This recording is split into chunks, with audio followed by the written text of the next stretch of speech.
Hell.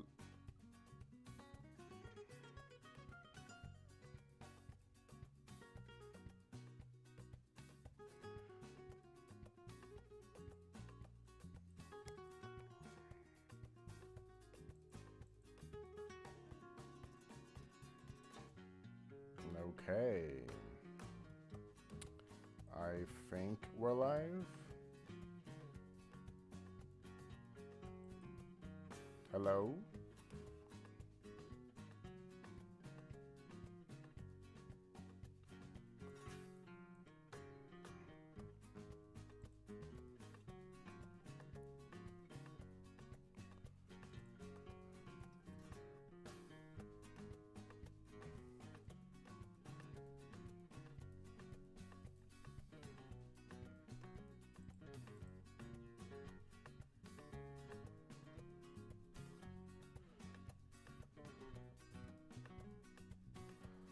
Hello everybody, welcome back to the channel. How's everybody doing today? I'm Anime Games Plays. Today we're starting our new series like I mentioned prior.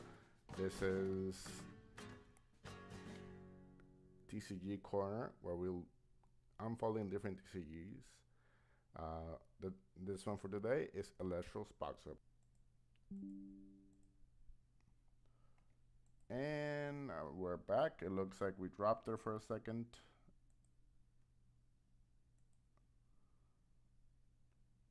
Okay.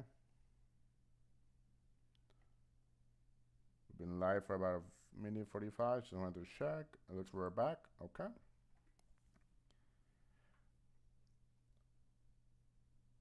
Okay, if we are back, hi, how's it going? Today, I'm Anime Games Plays. If you come into the chat, hello, say hello. Don't feel free. We're all here to make friends. And that will be that. Welcome to TCG Corner. This is gonna be one of my few new series on the channel where I do TCG related things. Today we're gonna be a box opening for a brand newish TCG that's been on a couple of years now in the market, Elestrals. We're opening base set 1 today, both the structure decks as well as one box. Let's get into it.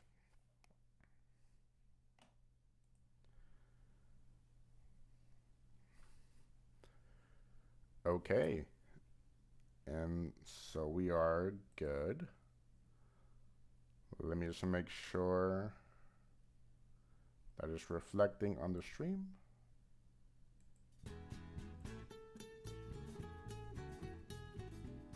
Let me just make sure. Yeah, we are live. Let me tweet out that we are live.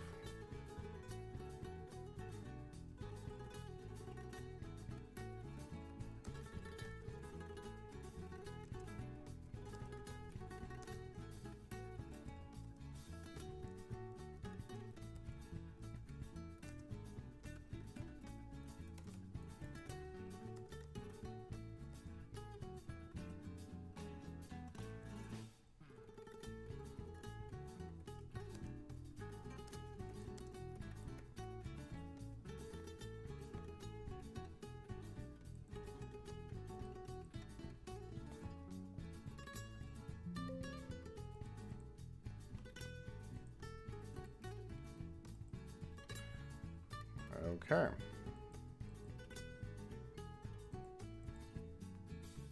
All right. That looks pretty good in my opinion.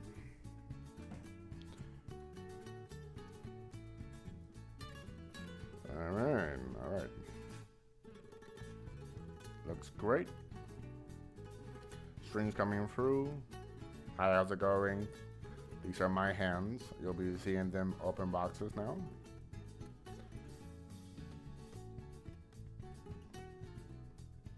Is the audio coming through okay? Anybody there? Okay. I believe the audio seems to be good. Let me open up. Audio is good. Can you guys hear me? Ooh, audio's kind of low there. Let's try it here. Is that better?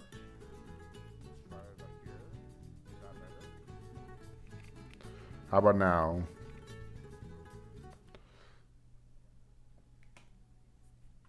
I think the music's a bit louder.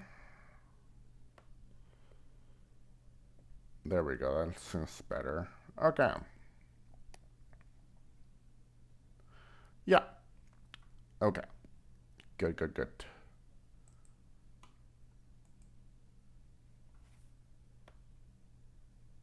Okay. I posted on X/Twitter and on Blue Sky. So if you guys are there, feel free to come by.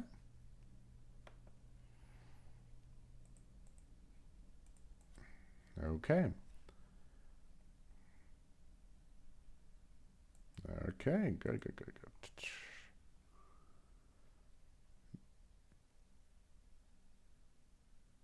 All right. I'm gonna wait a couple minutes, see hopefully someone shows up. This is interesting. My first time live streaming, you can kind of tell. I'm a bit nervous, but it's a new uh, situation for me. Let's take on the challenge of streaming.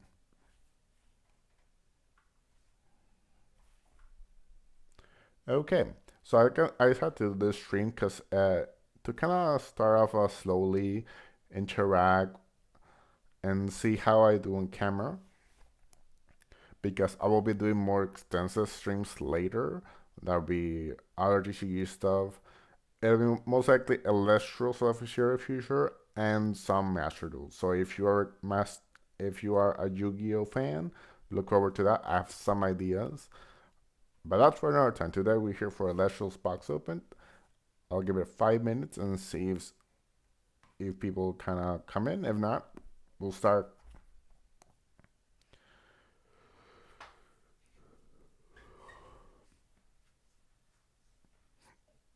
Okay. Let me put the music back on. Let's see. Hopefully, kind of liven things up a little bit.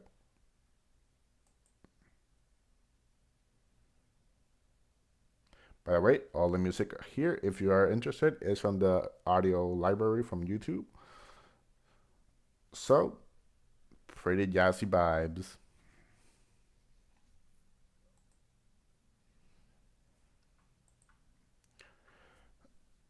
Okay, we're still here.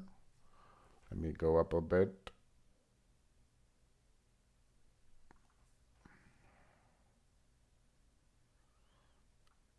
Okay, maybe a bit farther out. Let's try that out.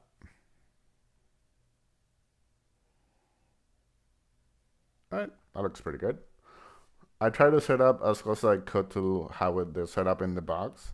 So we have earth, water, fire, thunder, wind. We have the additional game card that came as a promo for buying, of course, the sleeves and this big boy.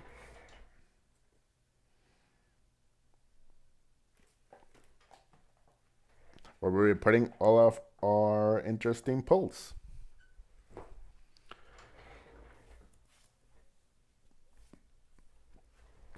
By the way, awesome quality. Shoutouts to A Drive and the Elestrals team.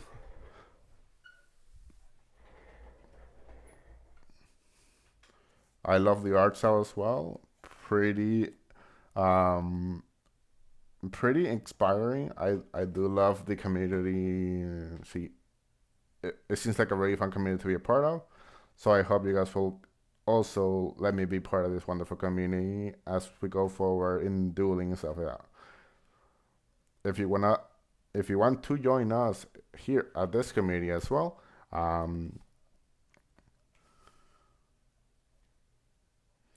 of course you're free to join. This is the first stream, so I don't have the rules quite yet, but they're pretty basic.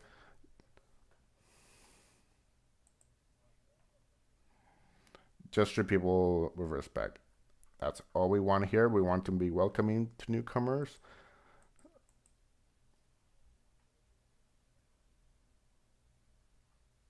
and show them a pretty cool game that is on the rise, and I do think it has a future in the TCG industry.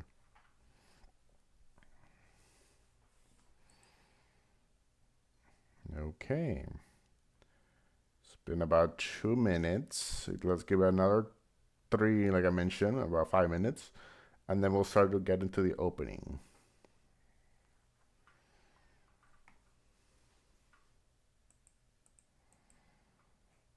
All right. How's the layout look? It's not 100%,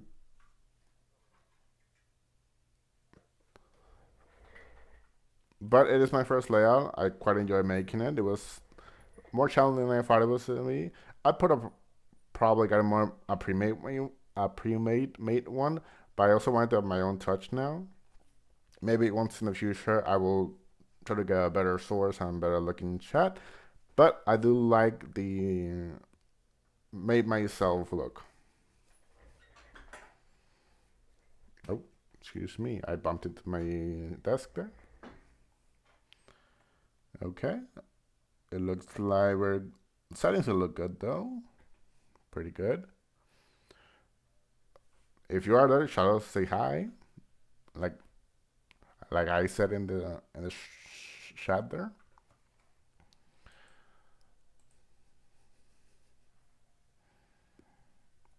All right. 2 more minutes, and then we start into the opening. I should also say what we're gonna be doing with Elestrals moving forward as well, in case you are watching this as a bot later on in the future, and you want to know what this is about.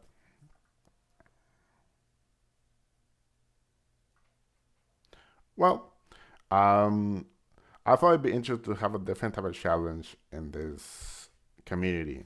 We're gonna go with just a sword X for the start, and what we pull here. This is gonna be my collection for base set moving forward. I will not buy any more base set product. I will just move on to Frostfall, which is the second set of Elestrals. That's probably gonna be every 3 or 4 months. We're gonna get a new set in rotation. Another stream after this one is gonna be a master duel because I do want to keep it no buried. So the next Elestral stream will be a duel with you guys. If you guys,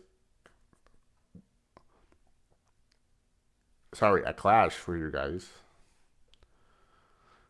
where we pretty much.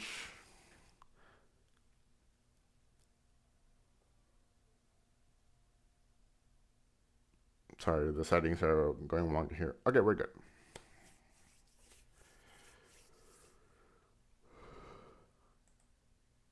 Yes. Where the battle only uses what we have in the structure decks, one for each. I do a full stream where I battle, for example, the earth deck, then the water deck, then the fire deck, then and so on and so forth until we finish that. Once we're finished with that, we're gonna incorporate our whatever we pull from here and make it kind of like a retro base set one format. So if you are interested in that, feel free to let me know. I will the day before that stream, I will post a tweet and a Blue Sky thread where you guys can sign up and be part of it. Of course, we'll be doing it over the Discord webcam, so let me know if you guys are interested in that. I think it'd be pretty fun to kind of have this retro format going while we get into the other sets. Okay, and now it's been about 5 minutes. Unfortunately, no one seems to have shown up, but that's fine. Uh,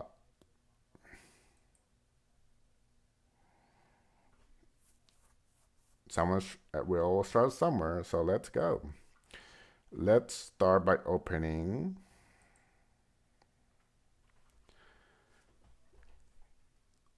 the starter deck. I'm gonna go. Actually, let's start with the game card. I haven't seen it yet.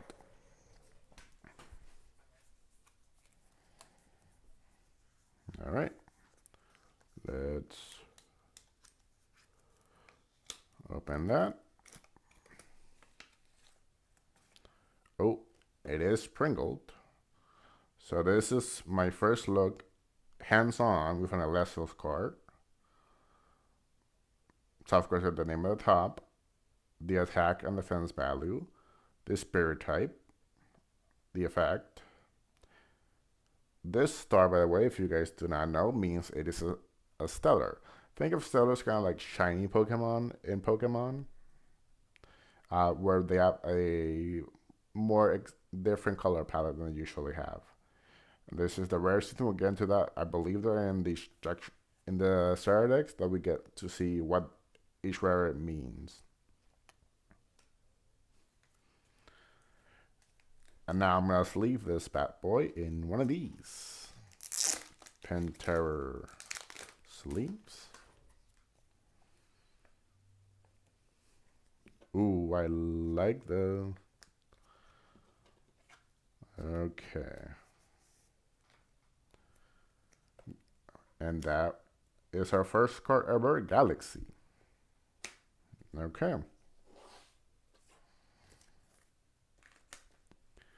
Okay.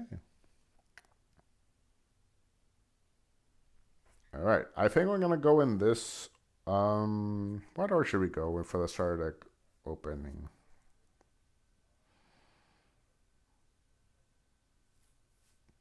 Let's go from left to right. So we're gonna start with the Earth starter deck.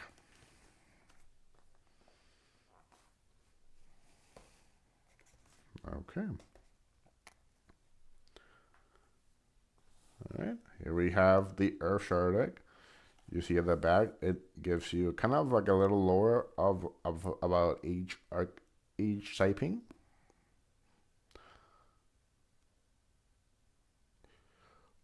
For example, let's delve into the heart of Foloi Forest, where dryads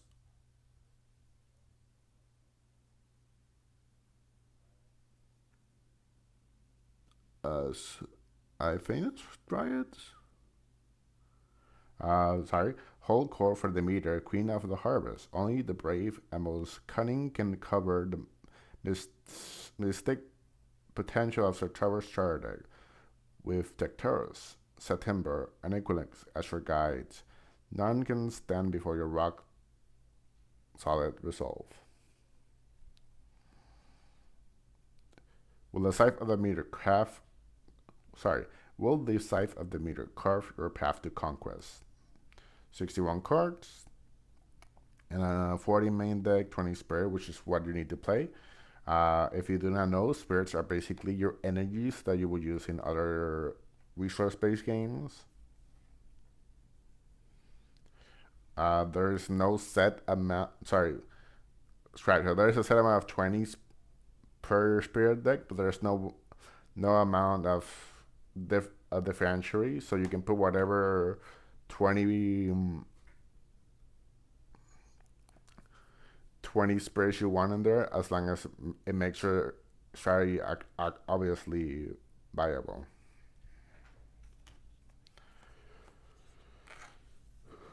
Okay, let me open this one. Human versus Staple.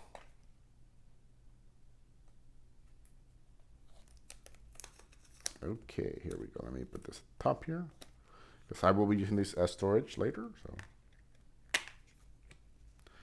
okay. So we have our D20, which is a die we roll. Countdown dice. Okay. We have nothing in here. Okay, it's just a divider, I think. A rule book. How to play, and then our mascot for the Earth deck.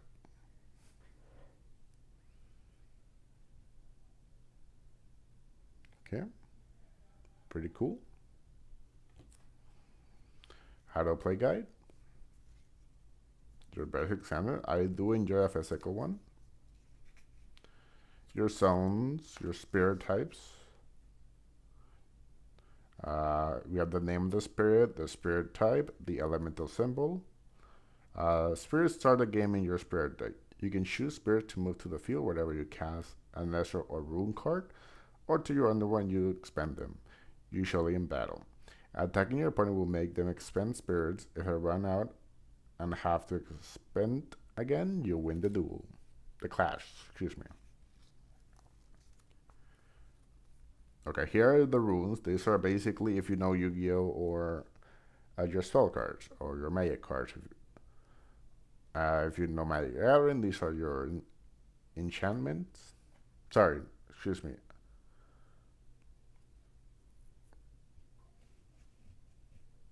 These are your instants. My bad. No, not your instants.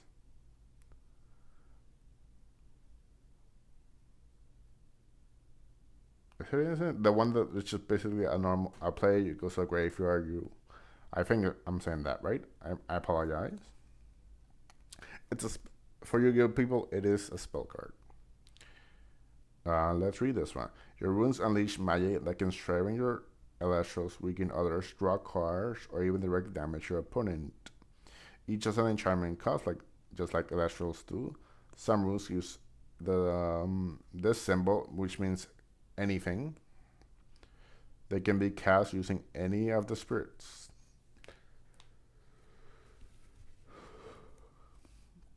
There are 5 types of runes: invokes and counter runes are instant, while artifact, divine, and certain are continuous, which means they stay on the field.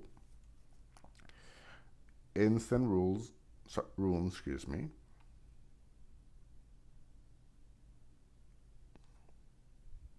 have a powerful effect on the game. When you cast them, then they are sent to the underworld along with the spirit enchanting them. Counter runes are unique because they have to be set down for 1 turn, but after that you can cast them at on any player's turn.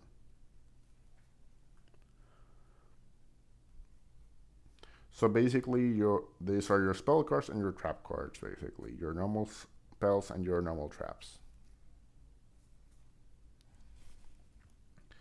Then we have continuous runes. They have active, conditional, or passive effects. Can be misenchanted and remain on the field until they are short or have too few spirits, like Elestrals. Artifacts are also sent to the underworld if the Elestral learns power and leaves the field for any reason. Artifact runes strengthen or weaken an Elestral. Divine runes let you disenchant a spirit once per turn to channel the god's powers, and a certain changes the field for everyone's Elestrals.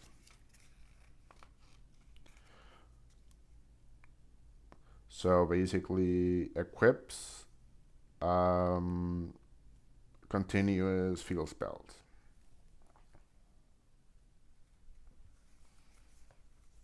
Okay, cool. The zones are very similar to Yu-Gi-Oh! Playmat. You have the 4 Elestral zones, the 4 back roads.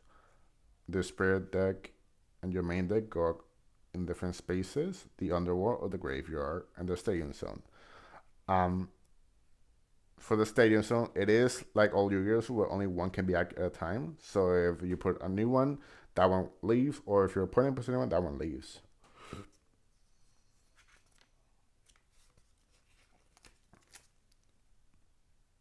Yeah, okay, we kind of went over this. The your spirit deck goes on the bottom left. Yeah, limbo. Okay, let me see what this is. Limbo is when your cast crush effects go wilder, waiting to join the chain and resolve. When you cast an Elestral or a rune, put it in and its spirits into an empty slot in the appropriate row. That slot is reserved after each player has a chance to respond to your card. It will resolve and enter the field in the slot you chose. For more info, see page 30. Okay. Unless there's your hand, which doesn't have a specific page or you hold it.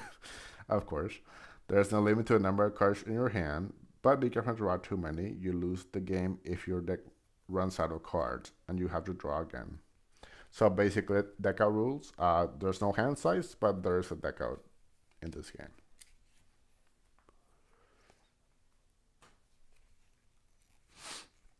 Beginning a game. To get started, each player has to have a spirit deck which has 20 spirits in it, like I mentioned at the beginning. You can mix and match different spirits as you may, as many of the as you like. A main deck with exactly 40 cards, no more or less. This is where your runes and extras go. You can only have up to 3 copies of any single card, so you need some variety.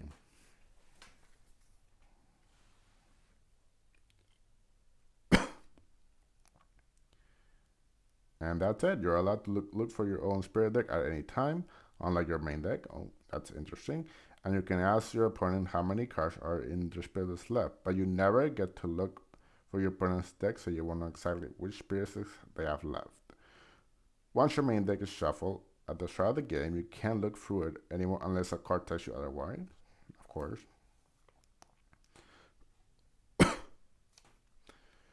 Once both players have their spirit decks and main decks ready, pick one player at random to decide who plays its first turn. If you play several games in a row, the player who loses the previous game decides.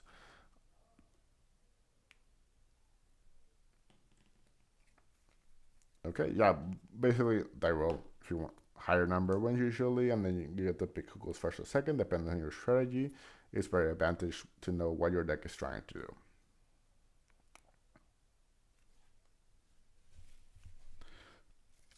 Okay. Set your spirit deck face on to your left side. Okay, so here. Shuffle your main and set the face on to your right side. So here.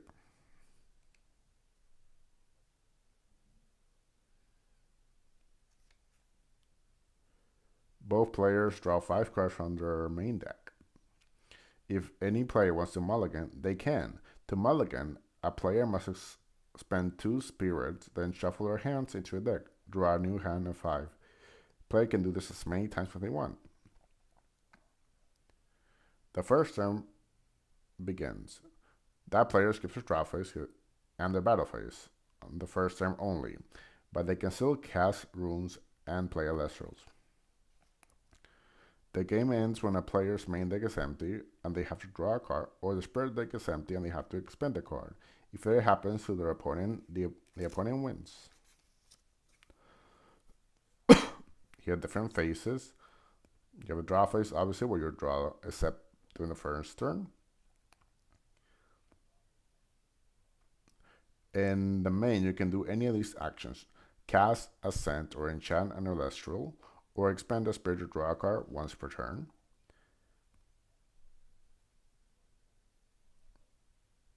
Change an Elestral's position once per turn as well. Cast or set runes as many as you want. Active spells as many as you want as well. Battle. Send an Elestral into battle once per Elestral on your field. Skip this if you're the first player, of course. We saw that previously. And we end the turn, and it's after our opponent. This is just kind of more in depth. There's other most likely.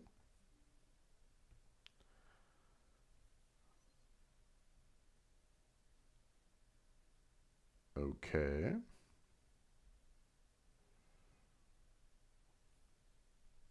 And I believe we're back.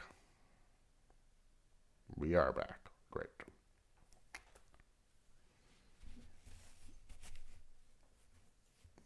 Okay. Okay, so we were doing the draw phase. This is also for the viewers if you guys decide are not here live, or unfortunately, nothing I can do about that. But if you ever want to come back here and kind of go through the rules again, feel free.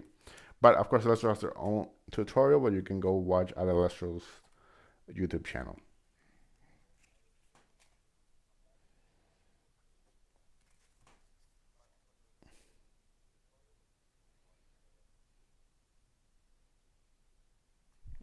Okay. Draw phase is pretty self-explanatory. You draw a card from your main deck. If you can't draw, you win. That player loses the game. The other one wins, of course.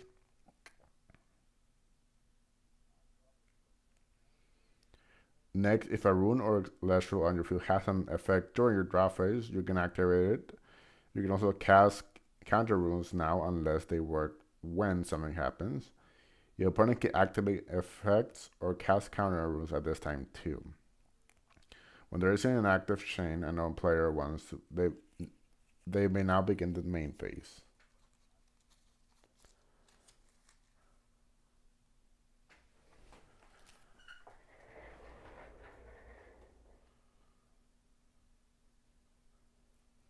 Okay.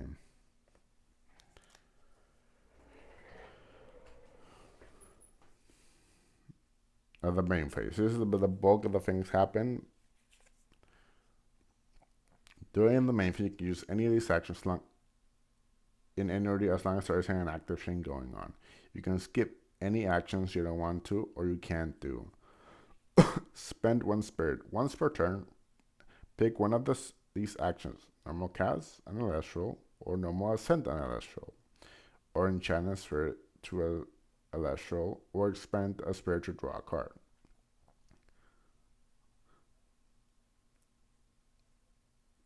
Set a rune that is in a stadium face down in your rune zone, as many as you want.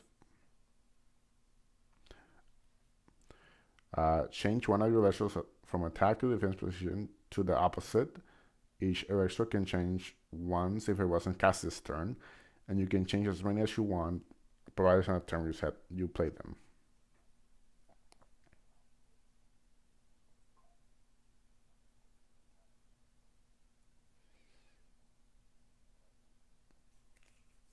Okay.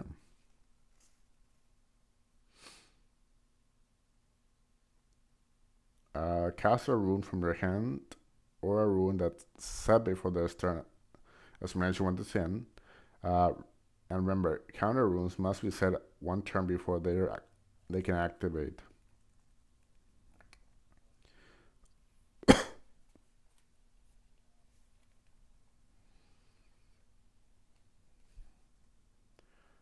Activate your rune or Elestral effects as many as you want. Again, I'm sure that some cards will have some exceptions, but usually it's once per turn effects.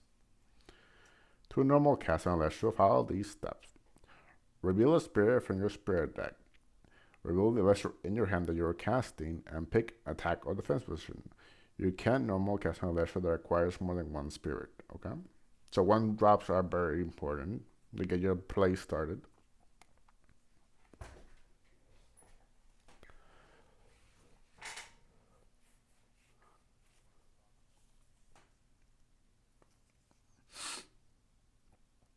Put the spirit and the Elestral into an empty slot in your Elestral roll, excuse me. They count as being in limbo for now, and that slot is described on the field. If it's in attack, we vertical facing up. So attack, defense. With a spirit underneath, of course.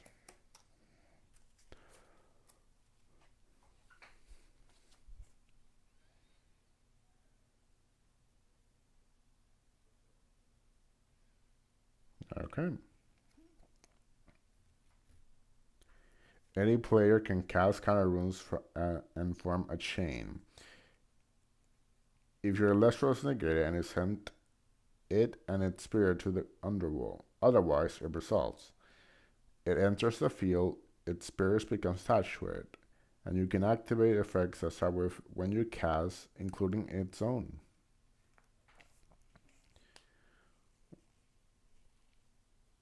Interesting.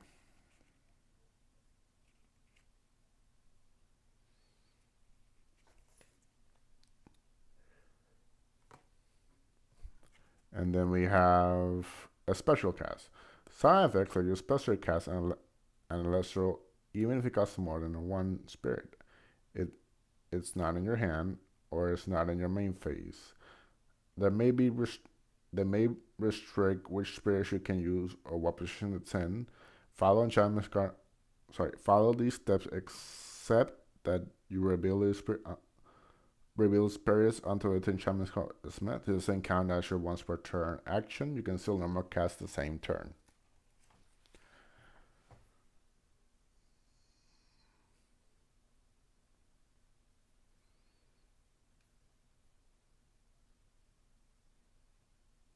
Okay, cool.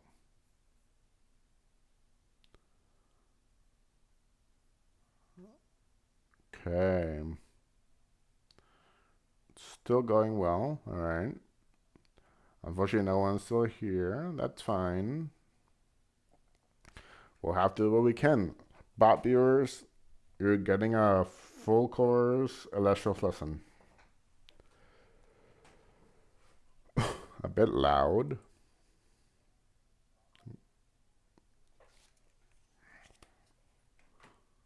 Let me lower that volume a little bit. It's a bit loud. I can hear that.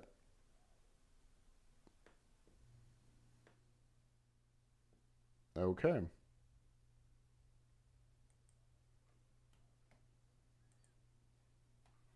All right. Good, good, good.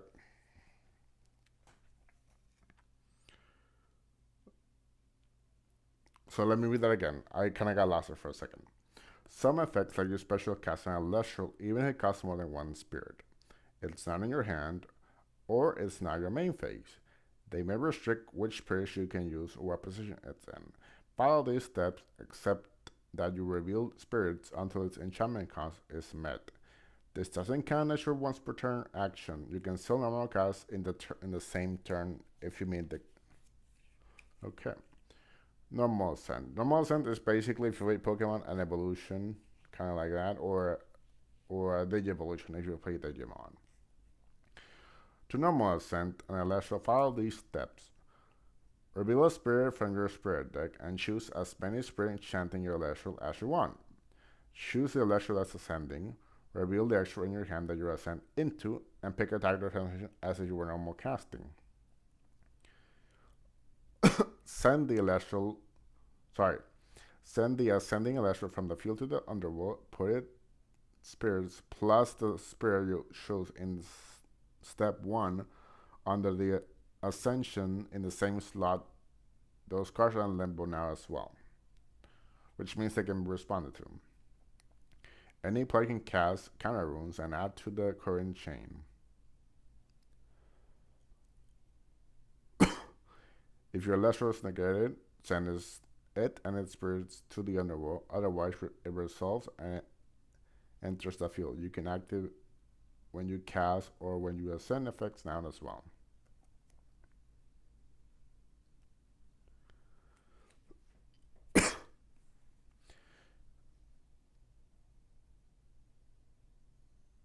You can also special ascend certain cards.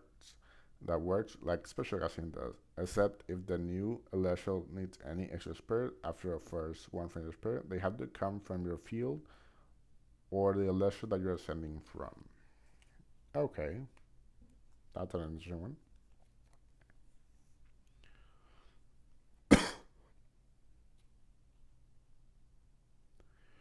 To enchant an Elestral, choose one spirit from your spirit deck and attach it to any Elestral on your field. Enchanting your Elestrals with extra spirits helps prepare them to ascend on later turns, or disenchant to pay for effects without being left with too few spirits.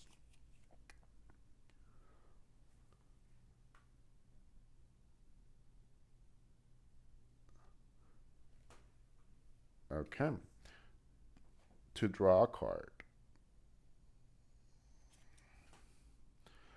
To draw a card, choose one spirit from your spirit deck to expend and draw a card from your main deck. To enchant an Elestral, choose one spirit from your spirit deck and attach it to any Elestral from your field. Enchanting your spirit with extra spirits helps prepare them to ascend on later turns or to disenchant to pay for effects while being left with too few spirits.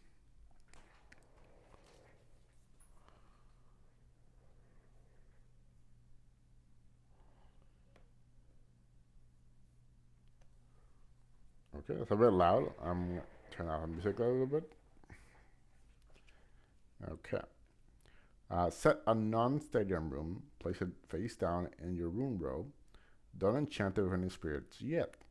Set rooms can be cast After a turn, they enter the field, and counter runes can only be cast if they're set first. So again, spell your trap cards, and then this just change your battle position to cast a rune.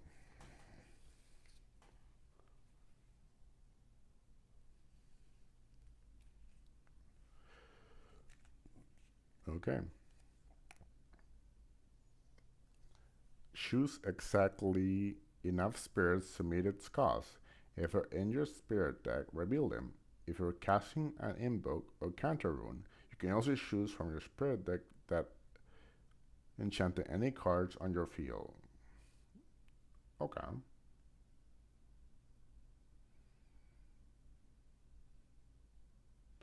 So this is why stadiums and divine runes are very powerful, because they kind of just sit there as a bank to store as many spirits as you want as to what they can hold, and then you use those to cast basically for free whatever you may need to enchant to.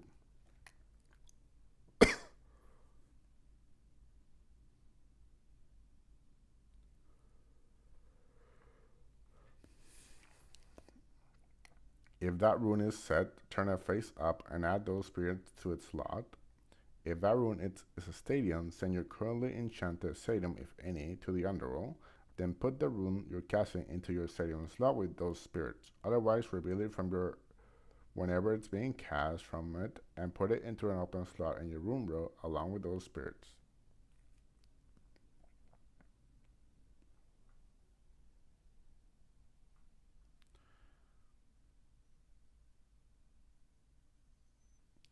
If that rune says to target certain cards, choose those now. Artifacts can also target the Elestral they're going to empower if it has a cost in order to work due to the part before the phrase now.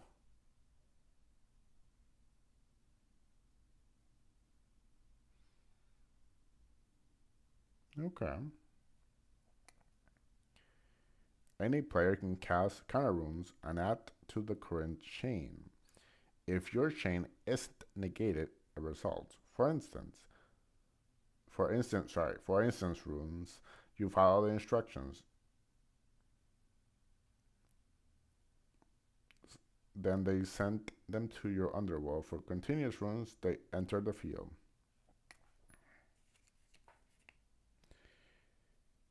If your boom rune is full, you can still cast an Embunk row from your hand.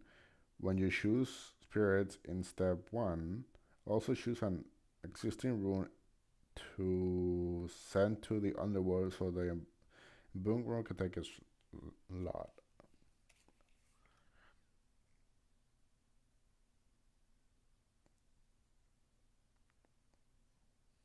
I didn't know you could do that. To activate an effect, choose an effect that states with, sorry, choose an effect that starts with you can or you must, or during a specific phase you can do X from a card on your field. Misenchant or suppressed cards don't have effects until that status wears off.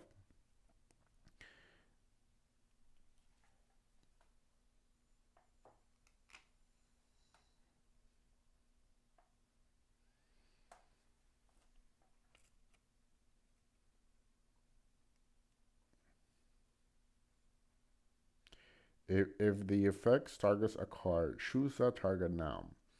If it has a cost, anything in front of the word in order to, then do that part of it now. Then the players have a chance to chain the responses. And after that, the effect will resolve and you follow its instructions.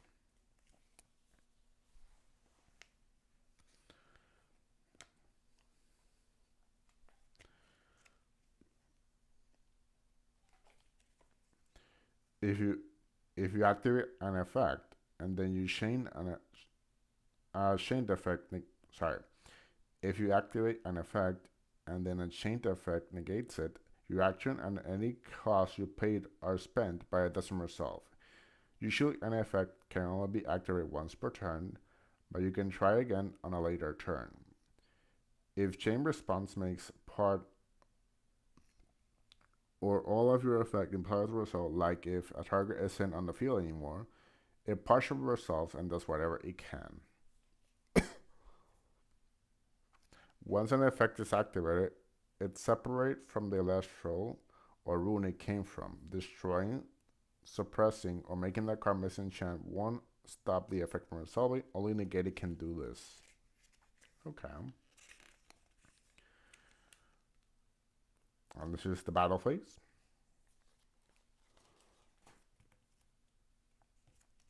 Battle phase. If you have an Elestral in attack position, you can battle your opponent's Elestrals. Elestral can attack up to once time each turn. I'm assuming that's right. One says it can attack twice or something like that.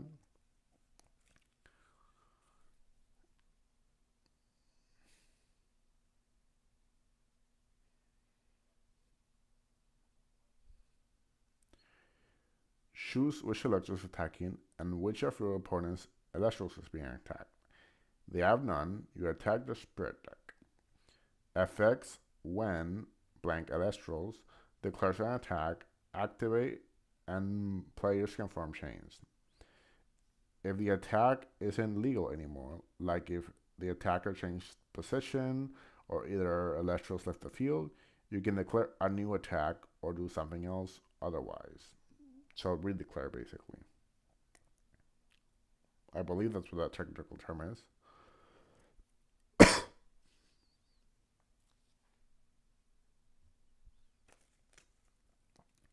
Those steps, sorry, this is the battle step. Those Elestrals enter battle. Until the battle is over, Elestrals can't change their positions.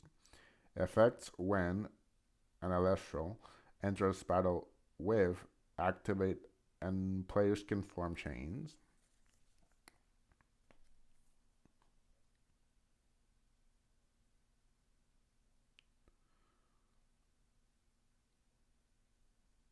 When players are done forming chains. Damage step. Calculate damage. If both Elestrals are on the field, compare their stats to determine the outcome. See next page. If either is missing, then the Elestral that's still there is battling the opposing spirit deck. Effects can activate and players can form chains.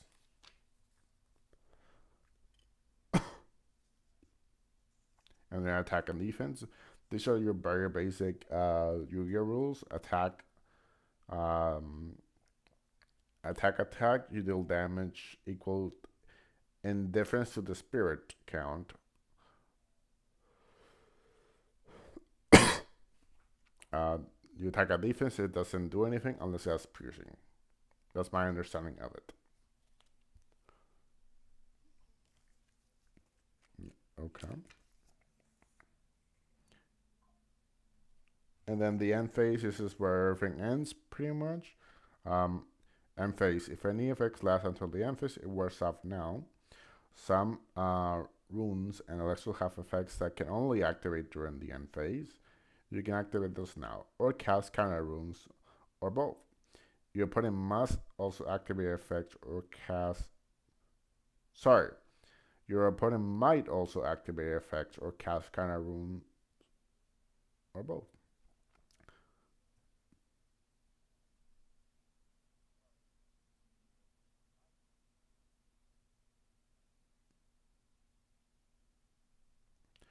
When there isn't an active chain or no player wants to begin a new one, then the next player's turn begins. Okay.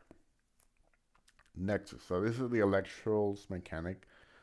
The file is pretty complicated, but it's pretty much it's very self-explanatory once you see it in action.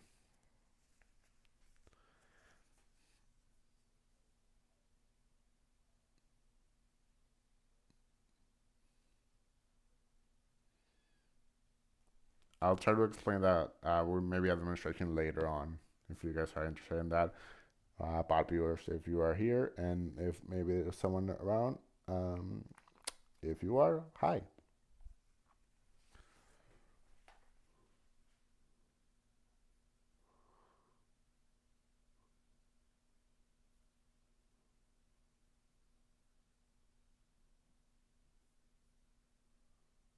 Okay.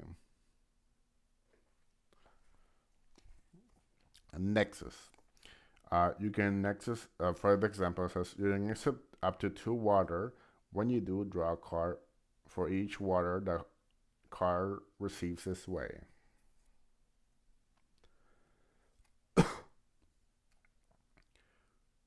Some effects tie to nexus spirits. This moves them from one of your Elestrals or runes to a different one.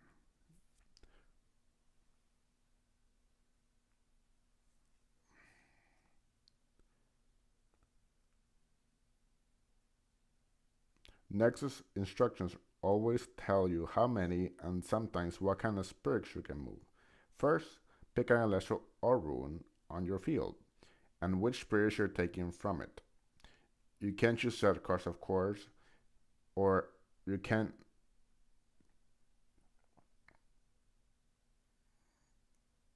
invoke or counter runes. Okay. Then pick a different Elestral or rune to your field to receive them. Those spirits are disenchanted from the first one and enchanted to the second one the same time.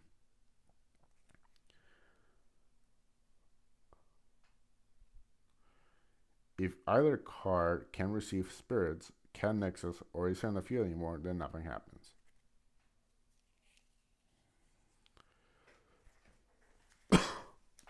Limbo. Okay, this one was very interesting because I didn't know this term existed. So let's read what limbo is.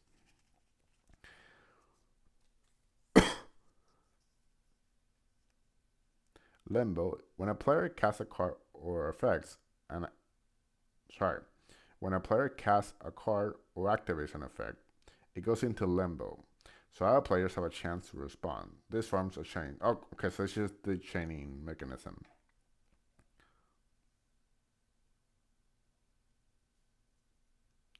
Chains determine the order of actions in a game and allows players to react to other players' actions.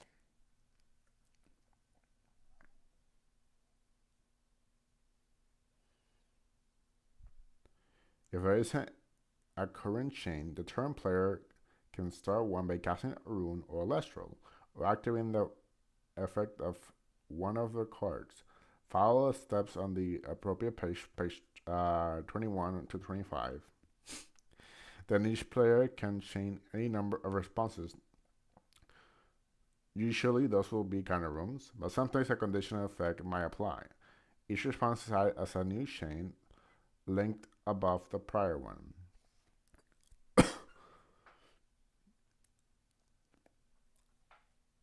Once players are finished adding links to a chain, it's closed. No more links can be added to it. Resolve the newest link first, then the next, all the way down to the base of the chain. If a link is negated, then it goes to the underworld instead of resolving.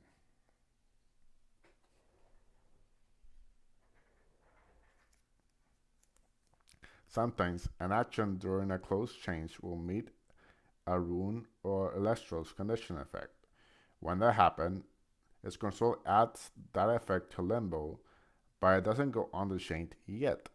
Likewise, if an effect that tells a player to cast or ascend a card during a closed chain, they move that card to limbo but don't take any action with it yet. Okay.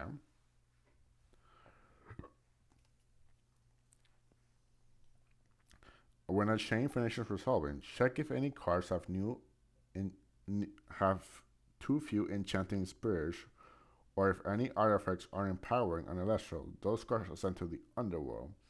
If any of them have a conditional effect waiting in limbo, that card stays on the field for one more chain so it can activate that effect.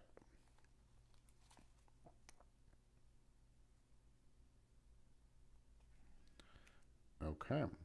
Then the next chain opens. The turn player chains all of their cards and effects that are waiting in limbo in any order. Then the other player in turn order do the same. If a card is suppressed, its conditional effects can be changed. Those just appear from limbo. Okay. This is tournament rules. If you want to read that, go ahead.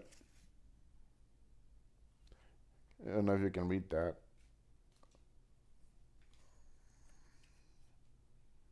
Can you read that? Bot watchers, can you read that? I'm sure there are more of these in the Elestrals actual website. So if you do want to, uh, go check elestrals.com or play Elestrals, and they should have the Discord, of course, where you can ask for questions or just ask A Drive. He's always around to answer questions.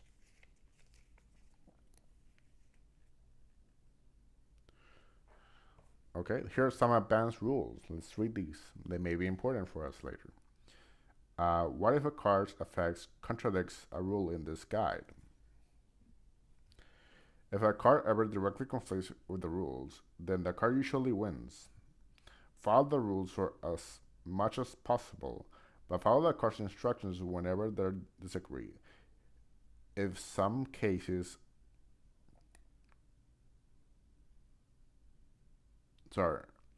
In some cases, a rule say that effect can't do something.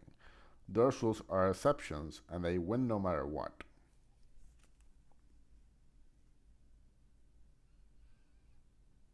Well, interesting.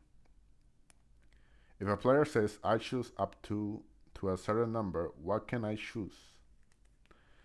Any effect tells you to choose up to a certain number of objects. Oh, we are connected again. Let me go check on the stream. Hold up.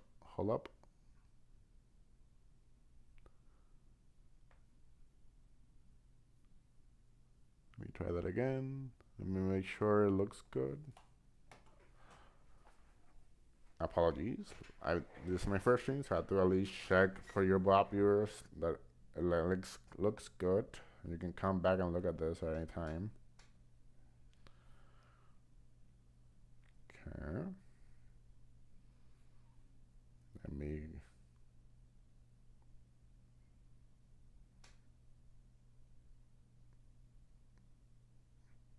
Okay.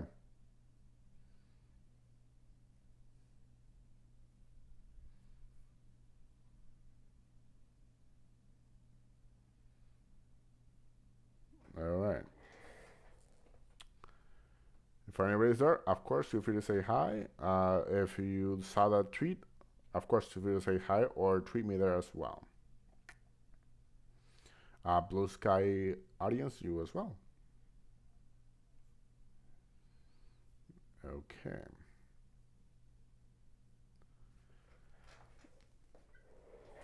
So on to some more advanced rulings.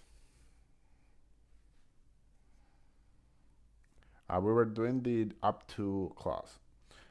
This one says, any effect that tells you to choose up to a certain number of objects, players, Elestral, spirits, cosmic underwear, etc., asks you to choose between 1 and the number given. If there are any enough for that kind of object, you choose between 1 and how many there are. Okay. What if an effect does something to a card or an opponent, but there's more to... Sorry, let me read that again. What if an effect does something to a card or an opponent, but there's more than one? Okay, interesting worded question there. If an effect does something to one card or to one player, but there are several that could qualify for it, then you can choose which one it applies unless that effect says a different player chooses.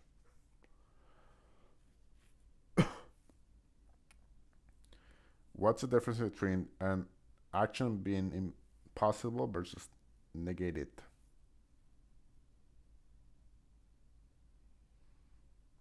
Some chain response can make an action impossible to resolve. For example, if you attack an opponent's Elestral but they cast a counter rune that changes your Elestral position, if that response uses the word negate, then that action is spent along with any cost you paid, but has no effect. Otherwise, if it's an action or a rune, it will partially resolve and do as much as it can, skipping over any possible instruction. Okay. If an attack you declare is impossible, it's cancelled. If you haven't entered a battle yet, you can try again. And then if you can go back there. Okay. If an effect changes an Elestral stats or suppresses it, what does that wear off? Sorry, when does that wear off?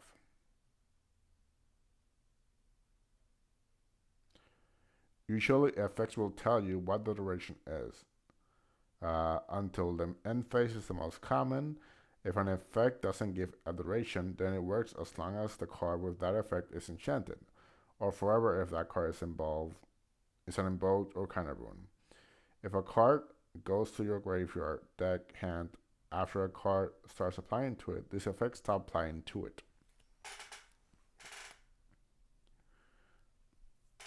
When is damage dealt? Rules or effects that refer to Elestrals dealing damage mean that the result of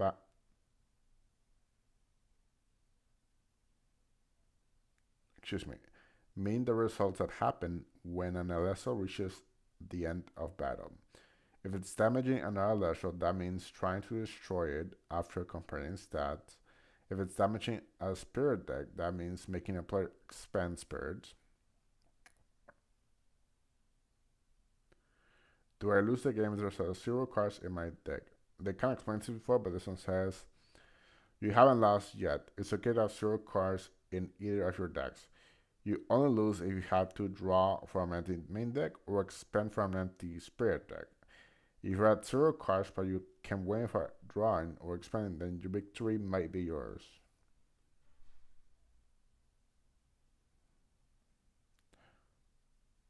Why does ascending count as casting?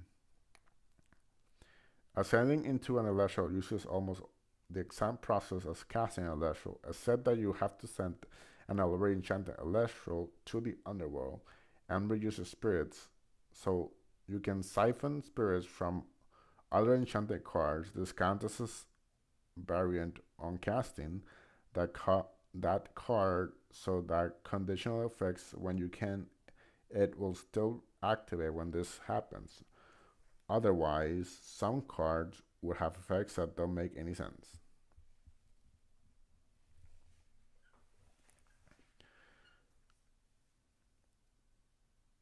If I send an Elestral to keep its artifact, they can explain this. It's no.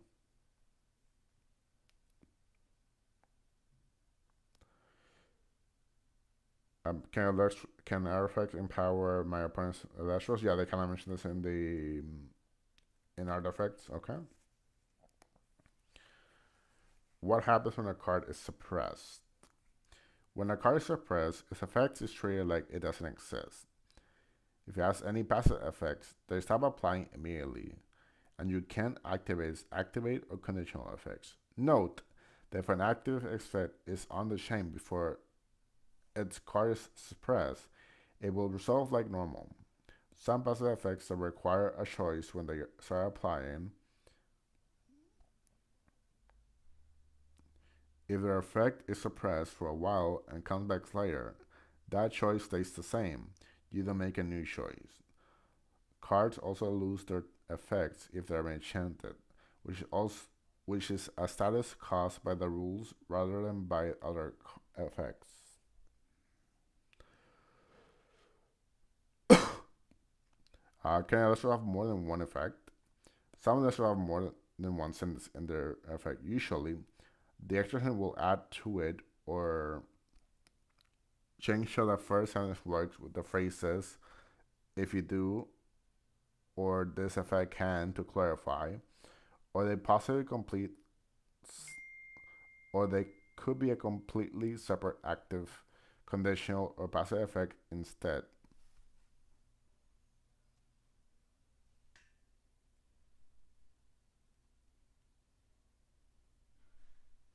Use your judgment. If it sounds like it isn't changing how the first sentence works, then it will most likely start a new effect.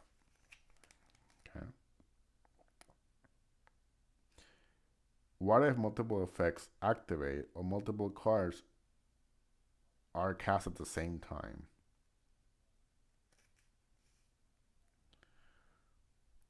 If a chain ends and one or more effects meet their condition, or players are instructed to cast one or more cards, then each of those will be added to the next change. First, the turn player activates their effects and casts their cards in any order, adding each to the chain as a separate chain link. Then the non-turn player does the same, chaining resolve from newest to oldest, so the turn players and the effect will resolve last. Okay. If an Elestral has an effect when it's destroyed, does it still work even if it's misenchanted? I would guess not, but let's read. If an effect should activate when something leaves the field, it checks what that card looked like before it left to figure out its condition is met. That means it refers to attack, defense, perks, and empower artifacts it had before it was destroyed. If an Elestral was misenchanted before it left the field, then it had no effect, so it can be activated. So, no. Okay. Can I nexus a spirit onto a set rune? They mentioned that no, so you can't. If an invoked uncommon rune says you can nex a spirit, can I choose a spirit enchanted? Sorry, let me read that again. If an invoked or counter rune says to nexus spirits, can I choose the spirits enchanting it? Clever, but no. When an invoked or counter rune resolves, it is technically in limbo, not on the field.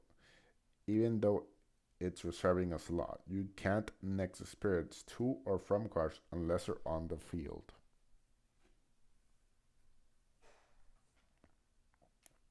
When does an Elestral receive spirits?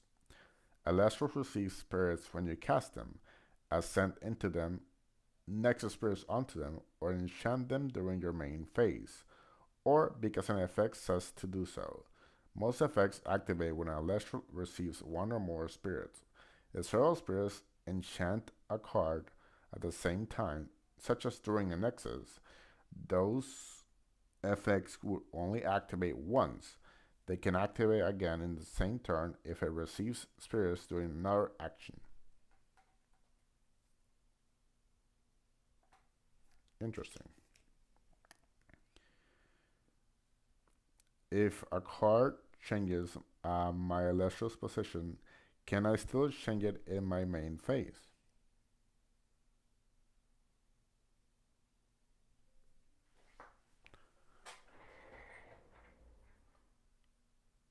Oh, battery's lying. Oh, that's fine. I don't believe that.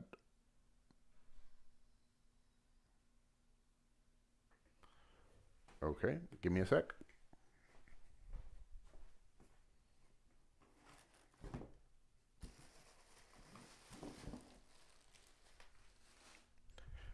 Sorry, I'll be right back.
Hello.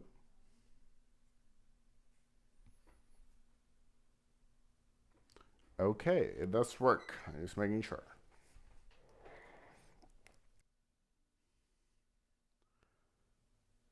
Okay, OBS is back. It crashed again. That's like the fourth time, but okay, we're back. Okay, where were we? We were reading.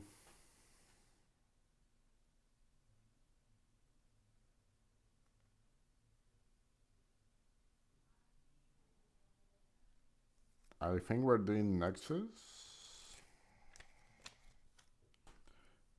Disenchanted. Okay, read that already. Can I mix? Can I Nexus Spirit onto a set rune? No, we already went over that. They said that in the rules prior. We read the clever. When does an Elestral receive spirits? Elestral receives spirits when you cast them, ascend into them, nexus spirits onto them, or enchant them during your main phase, or become an effect says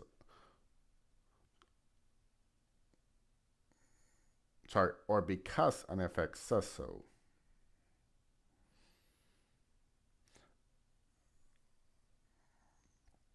Most effects activate when Elestral receives one or more spirits.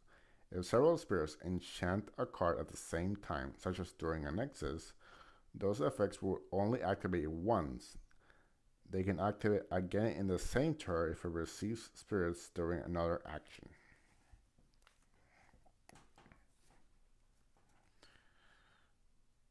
If a card changes my Elestral's position, can I still change it in my main phase? Yes. Oh. If your Elestral's position changes from any reason other than you changing it to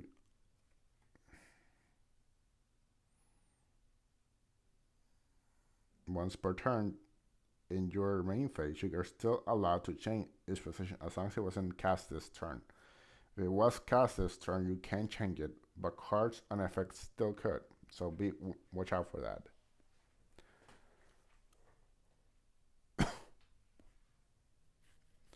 Okay. What if both players are out of spirits but can't attack each other?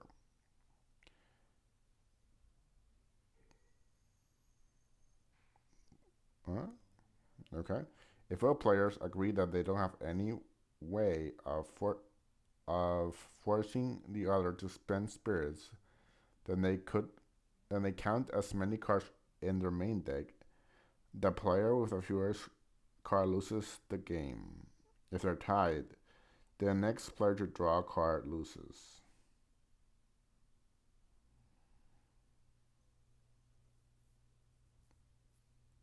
Okay, that's interesting ruling. I didn't know that. What happens when both players lose the game at the same time? I'm assuming it's a draw, right? But let's read just to make sure.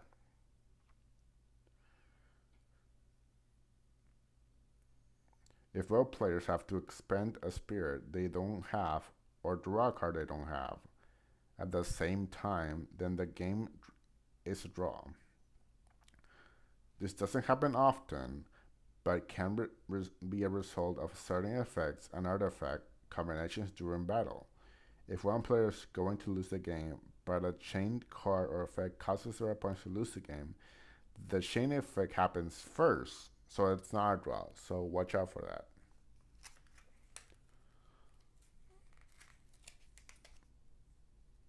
Okay.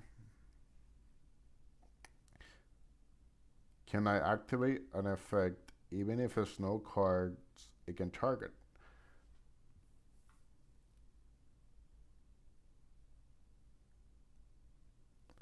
Sadly, no. Which object you're going to target is a choice that you make as you activate the effect. That way, your opponent has the information they need to chain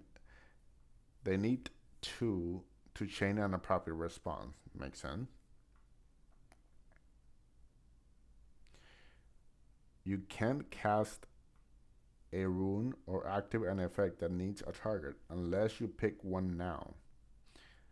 if that target leaves the field or isn't legal to target anymore when it resolves, your action isn't illegal, it's just it can't do anything to the target. Any other parts of the effect still happen.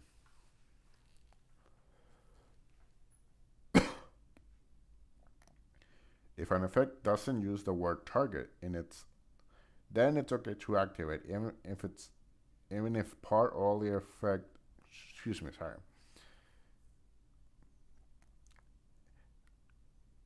If an effect doesn't use the word target, then it's okay to activate even if part or all of it won't be possible to resolve. But you do still have to pay the cost. That's any part of in order to.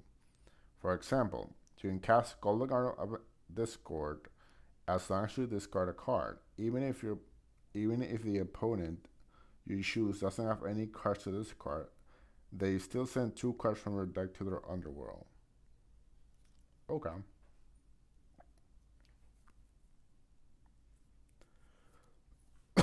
What's the difference between a passive effect versus an effect with a duration? Okay.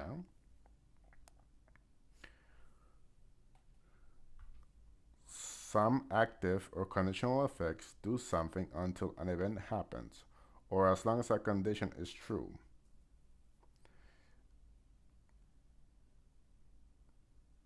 After that effect resolves, the change it makes to the game keeps applying forever until the duration runs out, even if the card that creates it is suppressed, misenchanted, or leaves the field.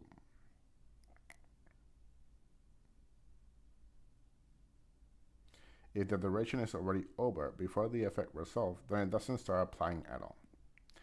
This is different from how passive effects work. Just passive effects don't use the chain or resolve, they just work. If that card loses its effect, then it stops applying immediately, and the same happens if it leaves the field.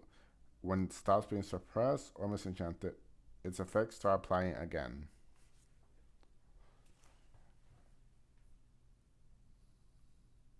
Interesting. Okay, that makes sense.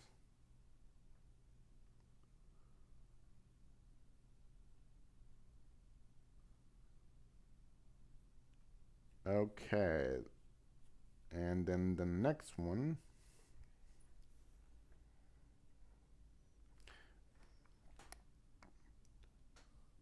I disenchant the last pair. Excuse me.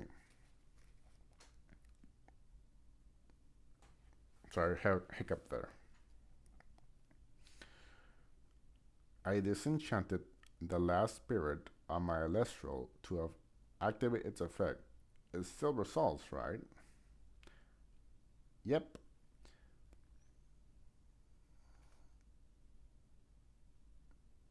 If you use a card's last spirit to pay a cost, that card sticks around for the rest of the chain. The game only checks to see if runes and Elestrals have too few spirits between chains. This gives both players a window to still choose that card as a target for counter runes. If a card has too few spirits, but its conditional effect is waiting to go on the chain, it'll stick around for that chain too.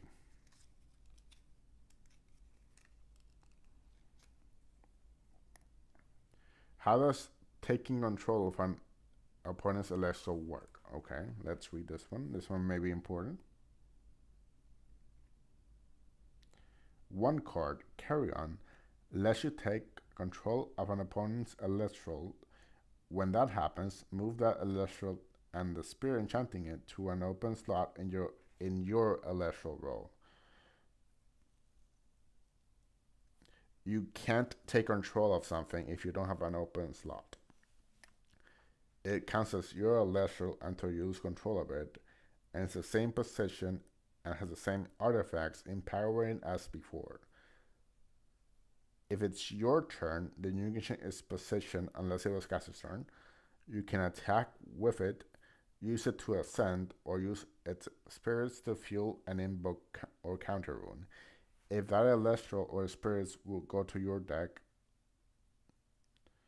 hand, or underworld, then they go to their owners instead. Okay. If multiple effects change an Elestral's attack or defense, what order do they apply?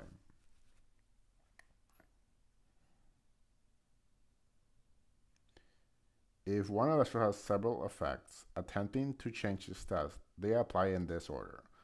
First, any effect that set a stat to a particular number.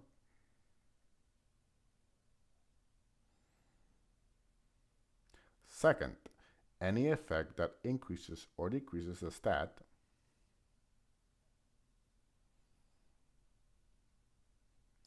Last, any effects that swap stats.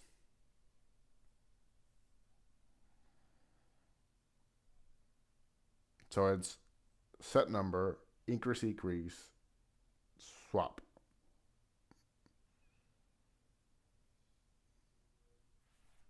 Okay. Two or more effects that apply in the same step are applied in the same order they were cast or activated, relative to each other. If an Elestral swaps its attack and defense twice, it ends up back to the stat it started with.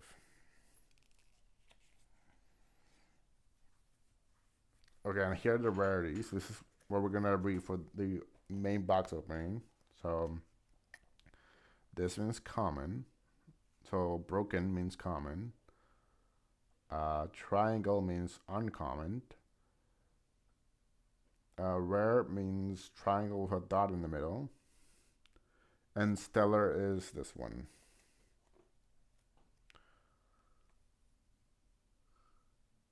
Like a little star. Okay. And then these are the symbols are subclasses. This may be useful in the future for other stuff. And there's a glossary in the back. If you guys ever want to see more of this, please play Elestrals.com. It is very good source. Or just ask Adrof any questions you may have about the product.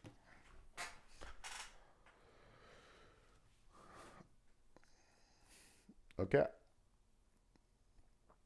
I'm gonna take a 2-minute break for water. I'll be right back.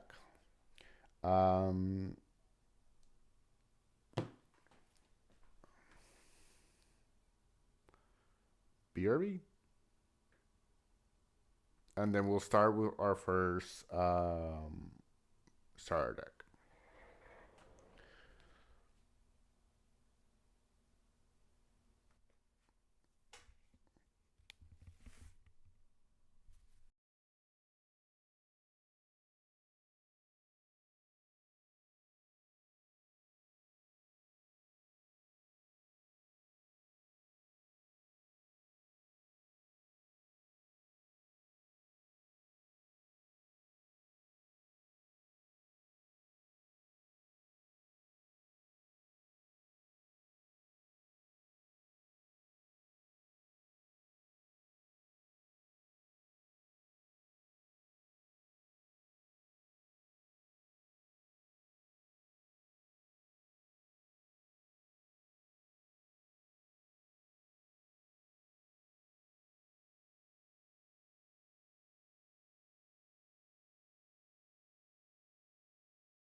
Okay, I'm back.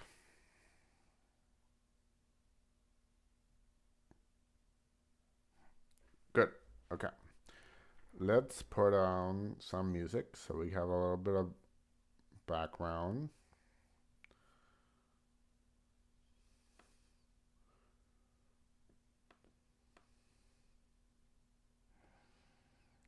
Let me lower that volume a little bit on OBS.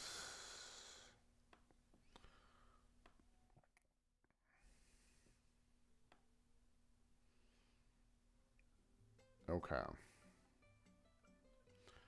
Wow, it's very high.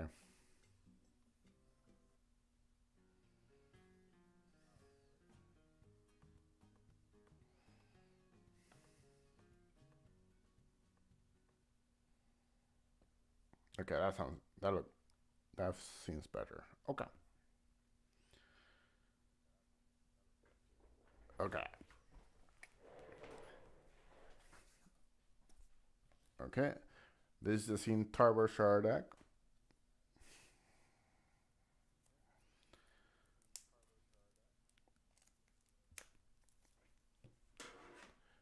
I do have scissors because I knew this may happen. I'll be careful.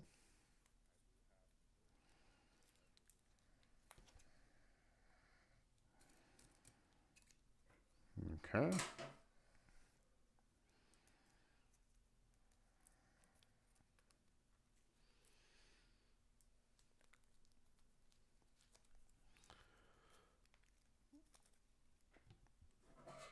try that again. There we go.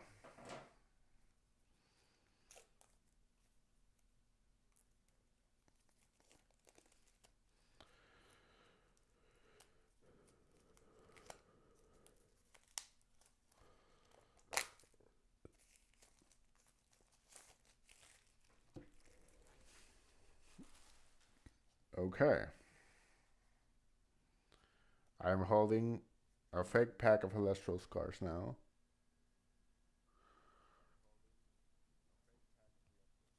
And they feel pretty good. I know there's a chance that the card behind it is a shiny one, so let's see. If you are in chat and you've been hiding, hi. If you are not in chat and you're a Bobbier, exclamation point, wow, for any wow, quote unquote, um, for any cool pools we make. Okay. No, it is a common. Okay. Let's leave out the Centaur here because it is a hollow.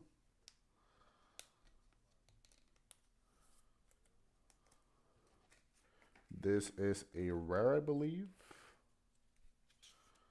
Let me leave this like to the side.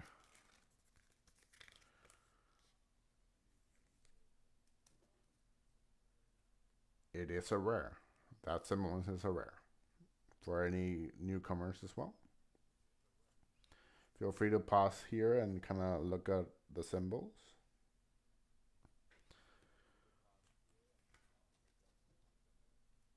Okay. So we have Sprout. And this is a common.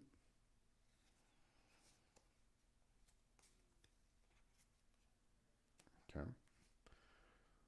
September. This is a uncommon.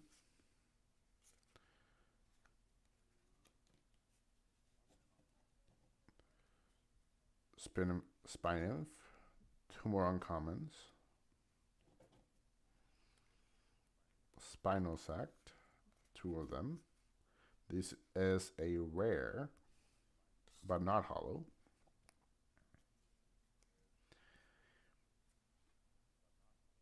This is a Giraflora. This is a uncommon.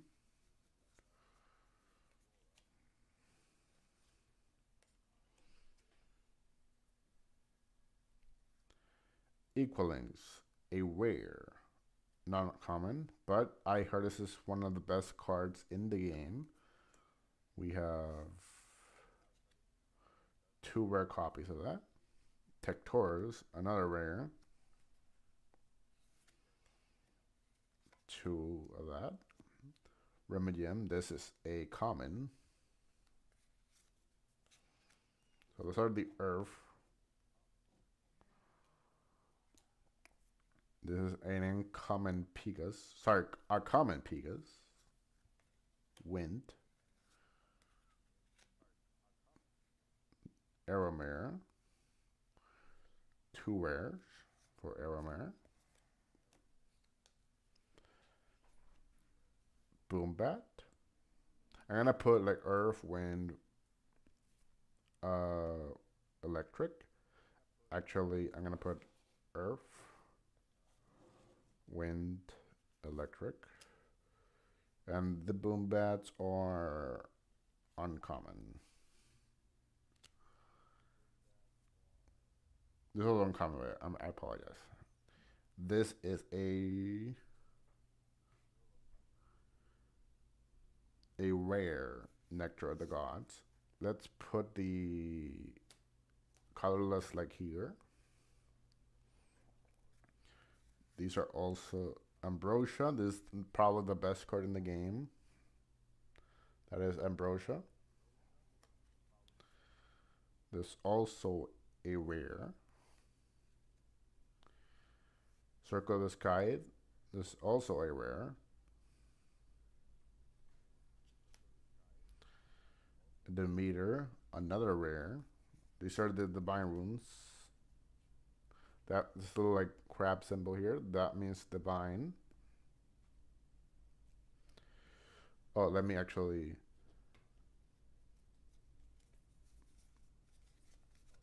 These are, I believe they're all invoke runes. So they are your spell cards.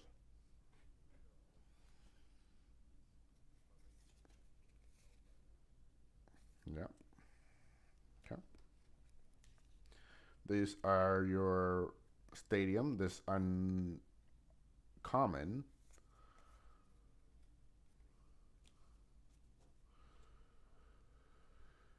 So for the meter, these are your artifacts with a little crest here.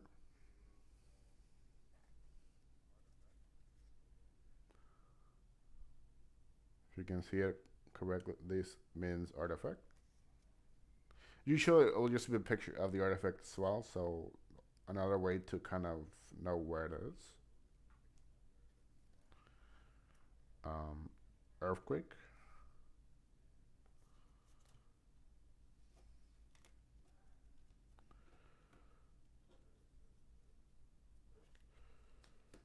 Whoops, my bad. This is where the wind should go. This is where the earth goes.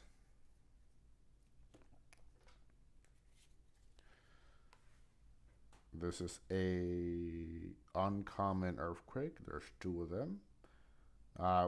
Once we're out of the starter deck barrage, because I'll be playing with the starter deck only, I have to go back. I have to go down to 1 copy because this card is limited.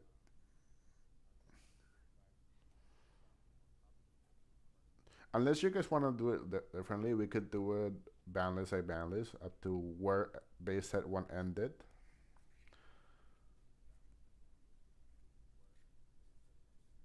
Let me know if you guys are interested in that. Any Bob viewers watching this later, or if you are in the comments there and you're just a bit shy, feel free to comment at any point in time in the chat. We have Tornado. This is a uncommon.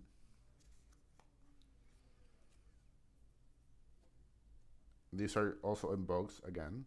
This symbol is invoke. Thunderstorm. Poison tip arrow. This is a rare. And then we have the spirits.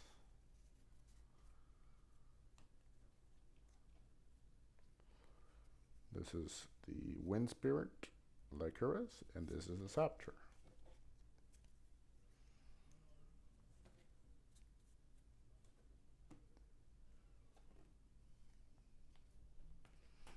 So that is the Earth Centaur structure deck. Starter deck, I'm sorry. Let me put this here. Go back into the box you go. This will be my holder until I can put them in the binder.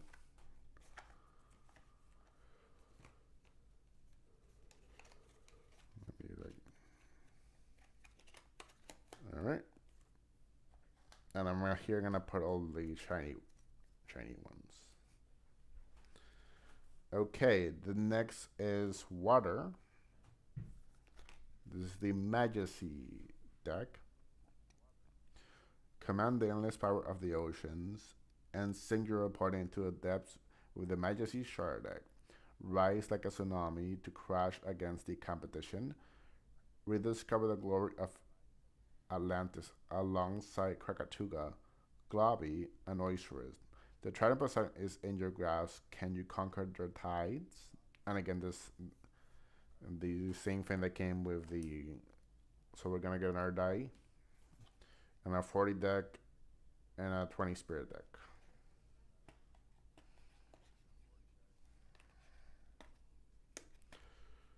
Let's see if we can open this correctly.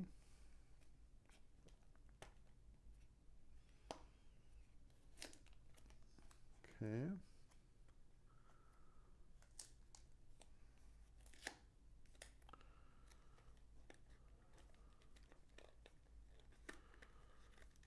Let me try to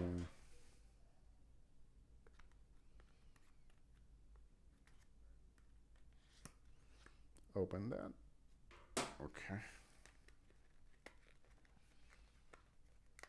Please don't break. I really need you.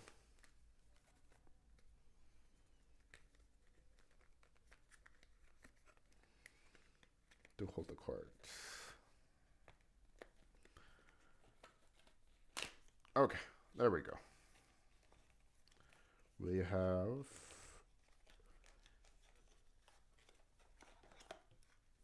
a blue die, another D20. I'm gonna put the how to play guys separately.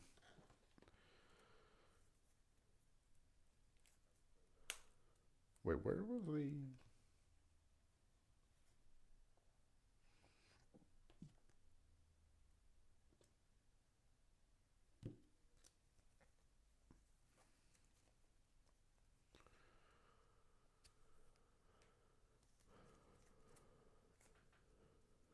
Okay.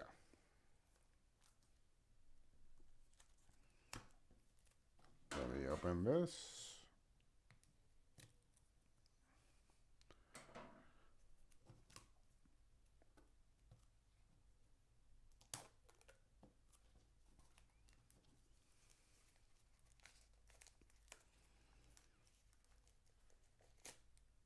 Okay.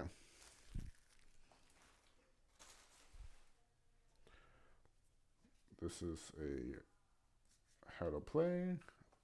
This one also had a how to play. I just don't see it. Eh, no biggie. Just the faces. Okay. Here's the Majesty. Okay, let's again look behind because I do believe there's a chance of getting a stellar card or a rare card behind. Nope. It is an uncommon, sorry, a common Sluggle. Okay, let's put Majesty. Wait, where did I put my sleeves? Oh, they're right here. What am I doing?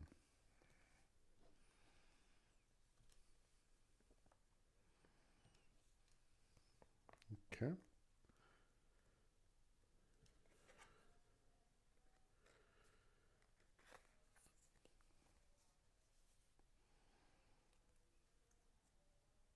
This a rare hollow majesty.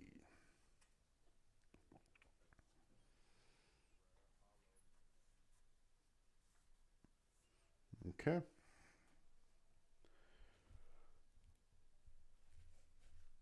Okay, so here we have Sluggle. This is a common.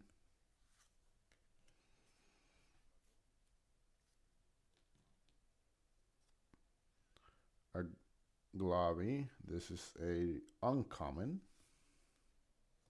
Not a Globby.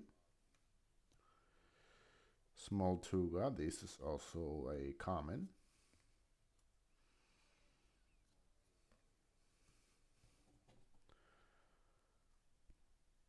This is a rare Krakatuga.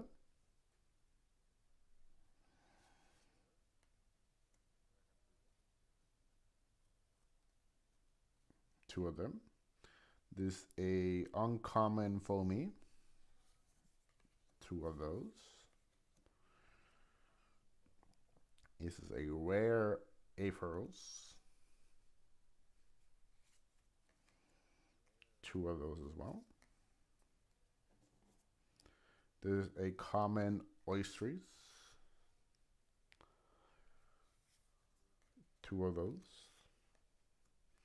Mustache rare. One of these. Okay.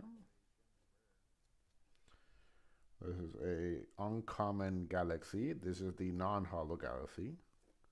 Because we do have the stellar one. This is a difference.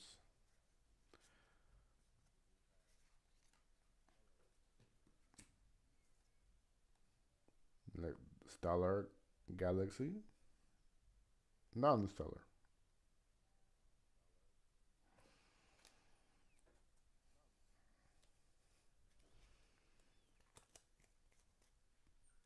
Okay.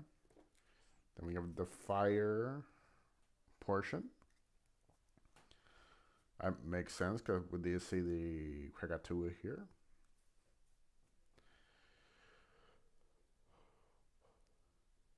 Okay, we have a common Wormite. Another common Wormite. There's two of those. There's a win. Sorry, this is an uncommon. Apologies there.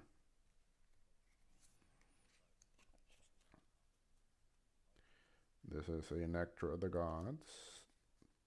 Two rares. Ambrosia, again, a rare. Circle of Skies, another rare.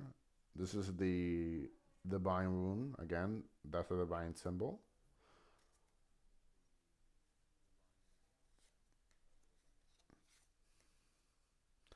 This is Stadium Atlantis. This is the artifact. Again, this stadium has a little swirl. This stadium has this little like star with spikes. I don't know what you call that.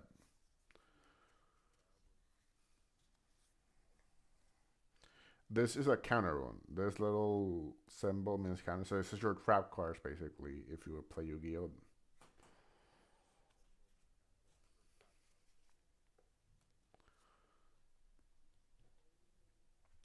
We have Eruption, another Invoke. Two of those.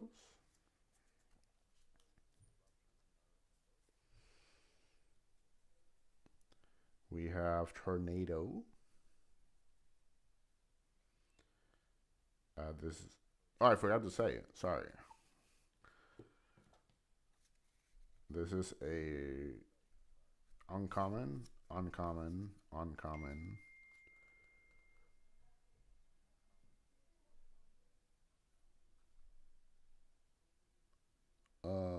Uncommon, uncommon, common, common, rare, rare, uncommon, uncommon, rare. Okay.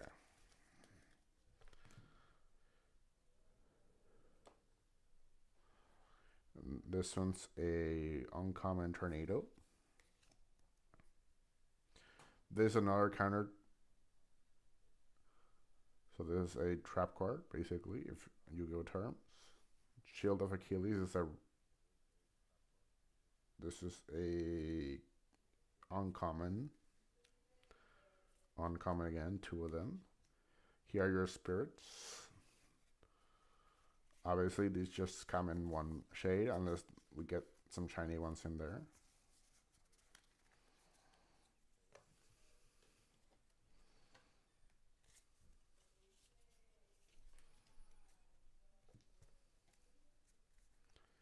We have the Fire by Pyros here to cast our fire ones, and our winds.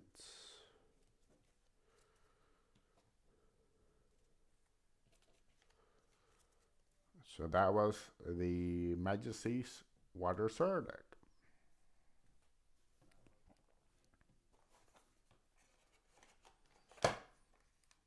I'm going slow so everybody has a chance to look at the cards. Let me put this to the side. We're doing wind next, I guess. We're gonna go this order. Which is kind of cool because Star Final is one of my favorite ones. So this is the Pantera Wind deck.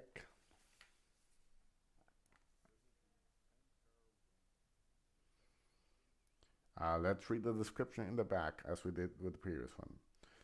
From howling gales to darkening skies, blank emerges, soaring to the heart of the storm, and wings of Exalter, Trindra, glide sail and blow away your rivals with the Pantera Shardag. With a bag of winds in hand, will you fly to new heights with Aeolus, ruler of the stratosphere?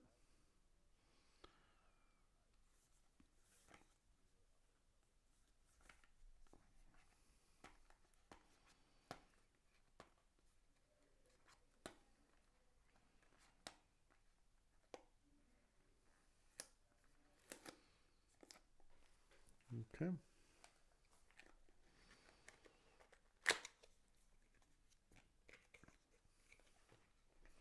This is the wind one, the wind die.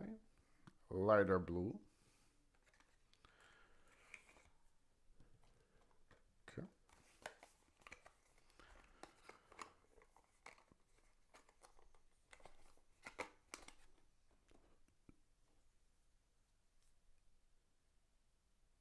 This is just another one. All right.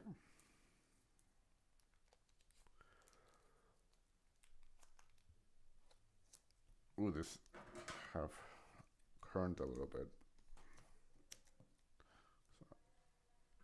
So it is what it is. I know this are kind of older sets, and hopefully, I heard as we go into new ones, they get better. But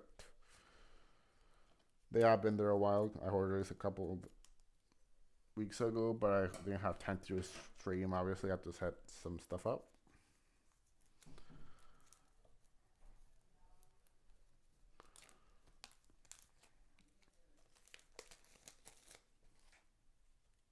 Okay.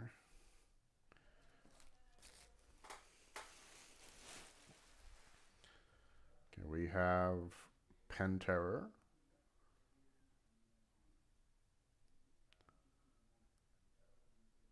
A rare.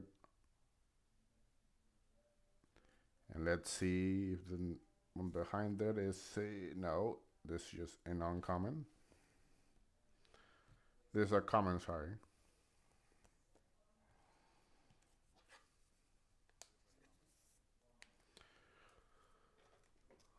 That is the Pantera Rare Hollow. It looks gorgeous in person.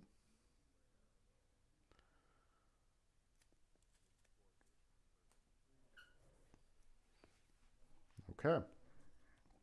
I'm going to be doing same thing. I'm going to go over all the cards, copies, and rarities. So you guys are also aware what I'm opening. And then if you guys ever want to pick these up, of course, Elestrals.com, shop Elestrals. I'm not sponsored by them. It's just where you can get the best quality. I got this from my local shop. Shout out to them for still having base one stock.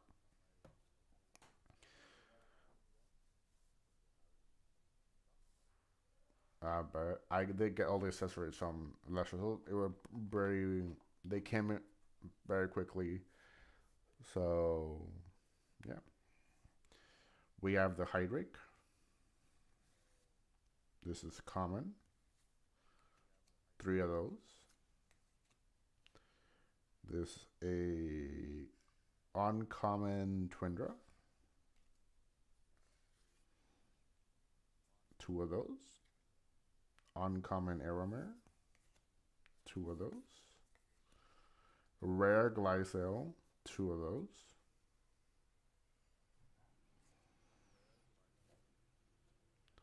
Common Pigas. 2 of those.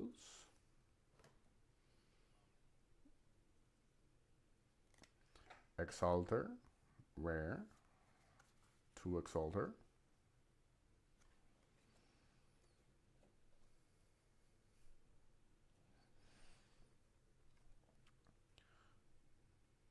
Common Sorlet.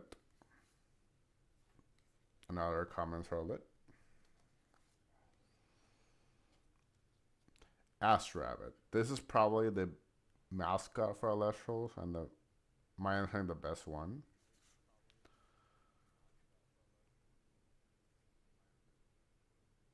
It's one of those. We have, this is an uncommon as well. Uncommon Boom Bat, we have 2 of those. Sorry, this goes here.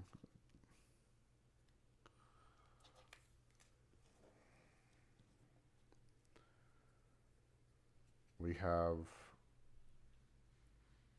common Elechick. Common Elechick 2. This one's also limited, so if I ever have to get in, when we get to that again, this is another card that we have to only have 1 of.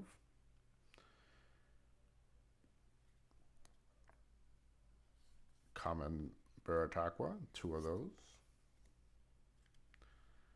We have Rare Nectar of the Gods, 1 of those.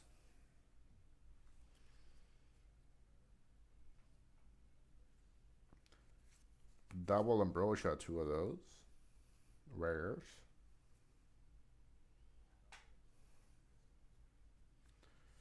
Rare, resting on your laurels, rare.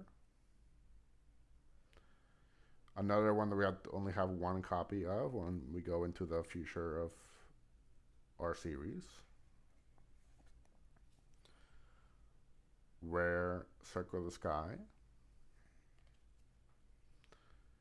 Rare Aeolus, 2 of those.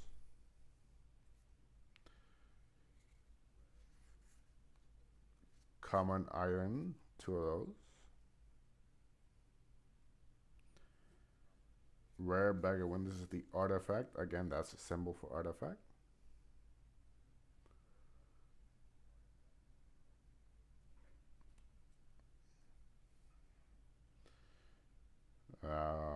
Uncommon Tornado.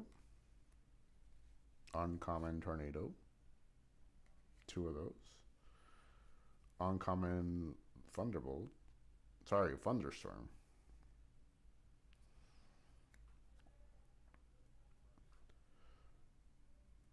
Uncommon Tsunami. 2 of those.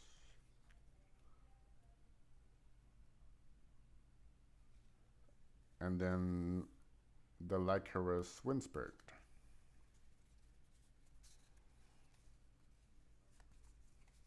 It's a lot of these.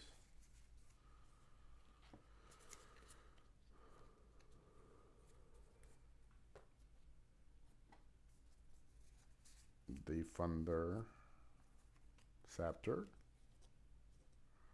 And the Water Leviathan, which we saw in the water deck.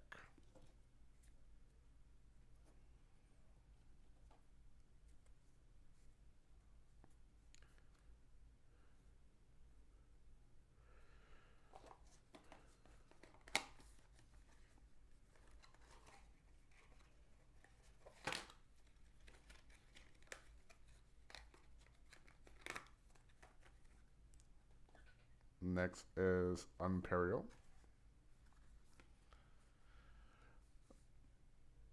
Again, let's read the back of the card of the box.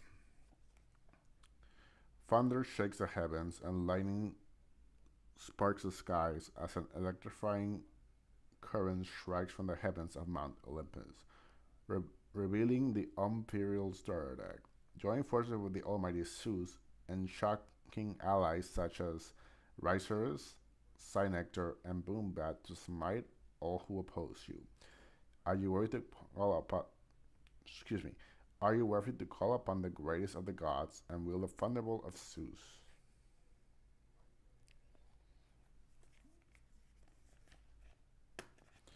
Now, Zeus and Demeter, by extension, are probably the best divines in the game at the current time of recording this, or streaming this, I guess.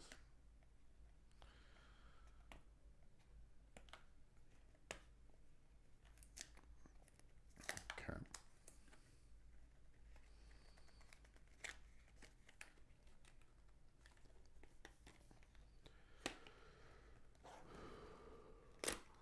Oh no, I broke it there. Oh, not great. That's okay, it'll be okay, I hope. We have the the electric die.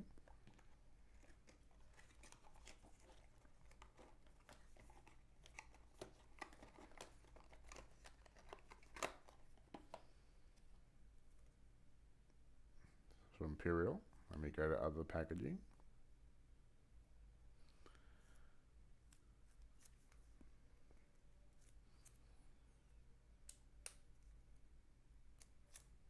Okay. How is everybody doing? If you're around, please feel free to say hi. If you're not, hi Bob ears.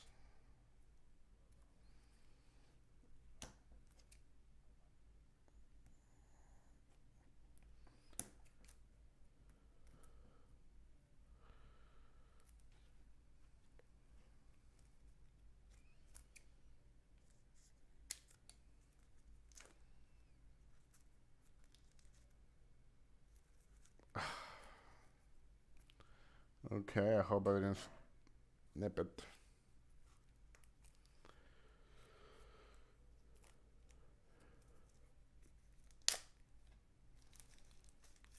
If I did, I do apologize. But we are gonna have probably a lot of copies of the repeat anyway, so.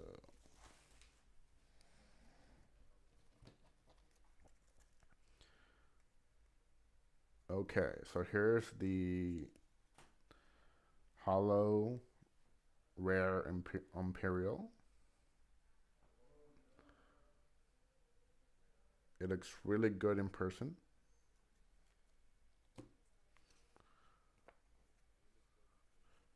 Let me check the back. Nope.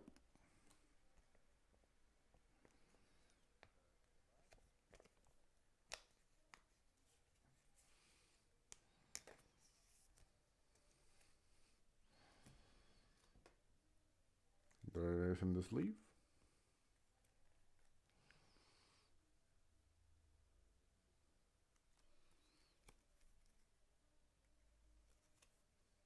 Showing all of them just in case there wasn't cleared of them before. And there's the galaxy I got.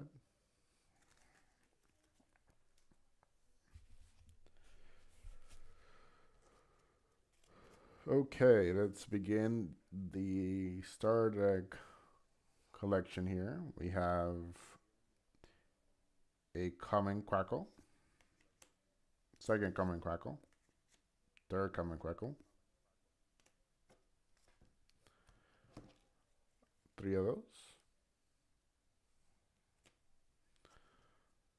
Cynector. This is a uncommon, two of those.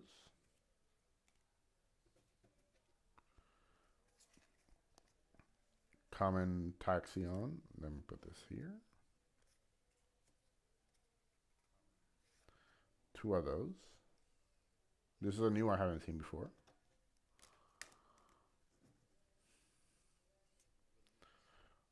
Galbanum. This is a uncommon, 2 of those. Riceros, this is a rare, 2 of those.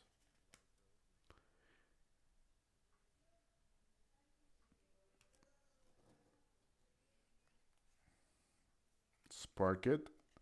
As far as I know, the only banned card in Elestrals as of now.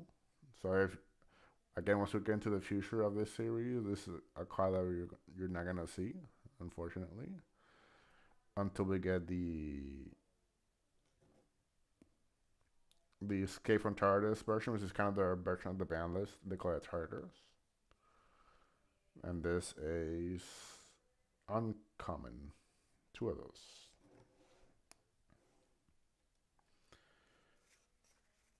We have 2 Ash Rabbits.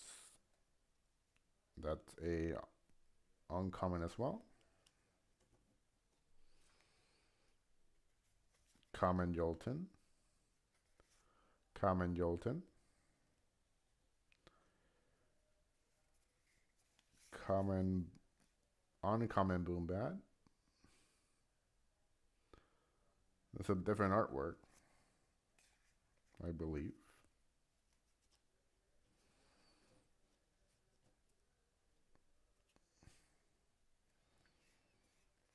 One single synth.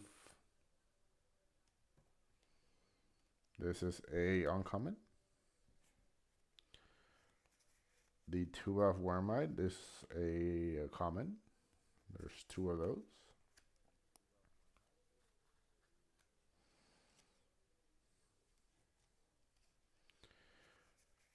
Double rare Nectar of the Gods. Rare Ambrosia.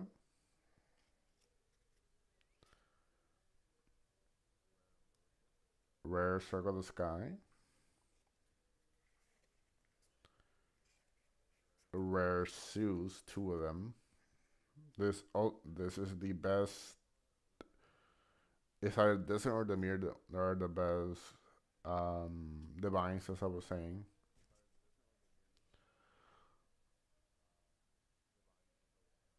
Focus, focus.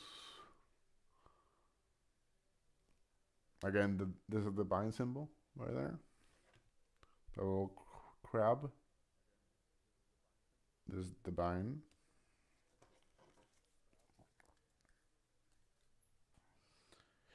Stadium to Mount Olympus.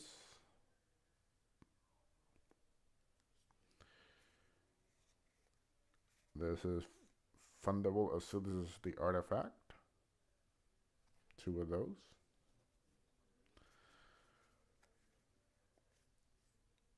Double Thunderstorm again. Oh, I'm sorry, I forgot to say. Mount Olympus is common. Thunderbolt uncommon. Thunderstorm is uncommon as well. Earthquake, 2 of those are uncommon.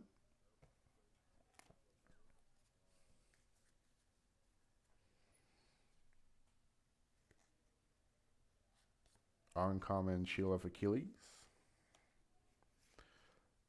2. Pandora's Box, 1 rare. You can tell the inspiration is very heavy on Greek mythology. As far as I know, it's only gonna be Greek mythology so far. From what I know, it has not said that they would not do other mythologies, but for now they're sticking with Greek to span the universe. So it's cool. Scepter Thunder Spirit. So a lot of those. This is mostly Thunder deck.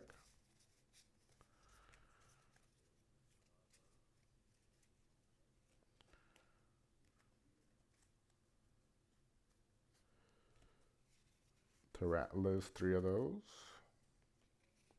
Bipyro, 2 of those. Okay.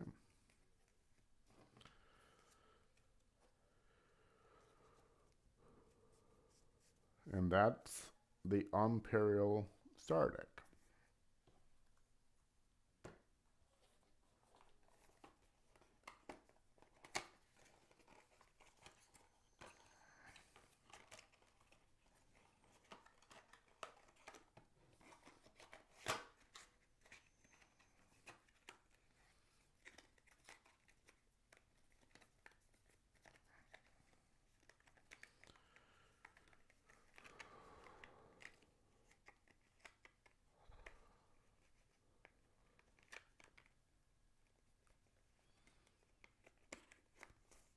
Okay. Let me put these to the side so I have like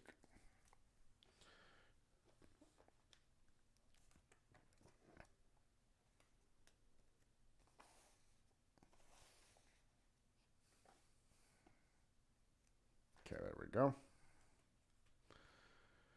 Last star deck, Trifernal.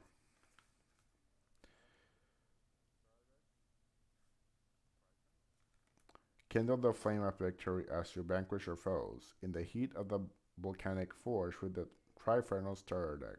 Scorch the battlefield with eruption and a fiery cast of Elestrals, including Bulkaris, Glaciaris, and Flourish. Flagnum?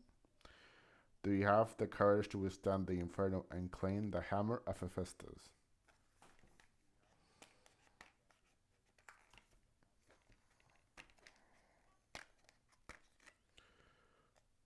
Okay.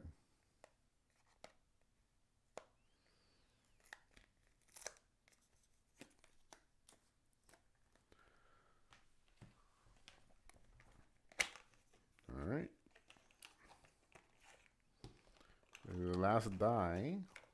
Ooh. Great color.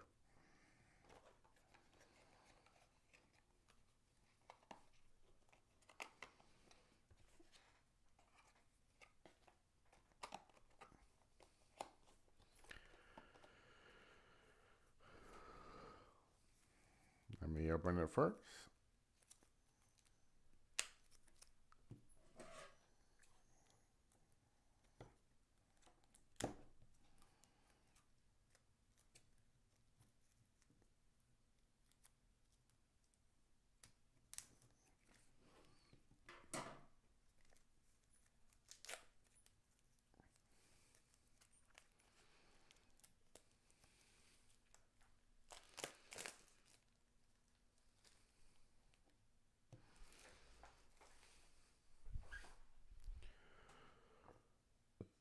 Okay. We have a rare hollow Trifernal. And let's check the next one. Nope. On common Necrov. Oh, this is beautiful.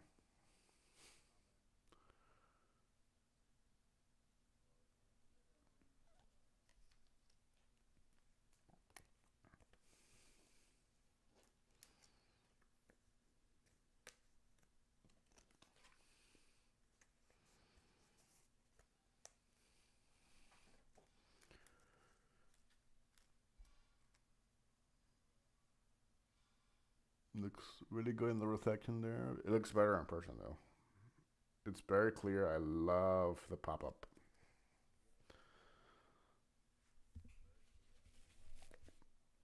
Okay. Okay, we have common Negrov. We have 3 of those.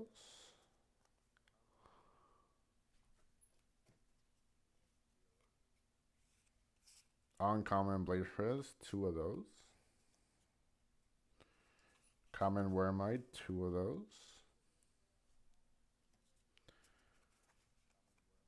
Floragni, rare, 2 of those.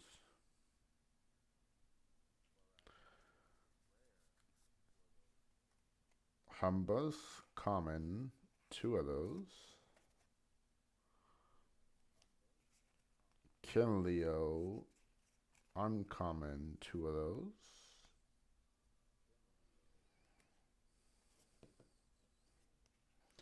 Bull carries rare, this is 2 of them.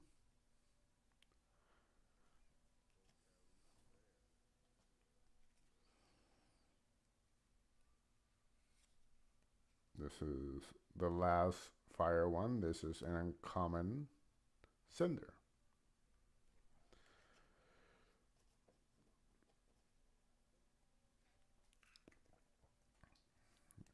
Small Tuga. We have common, 2 of those.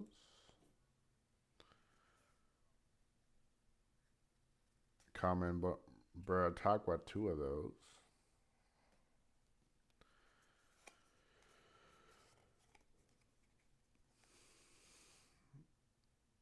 Two uncommon Spinov.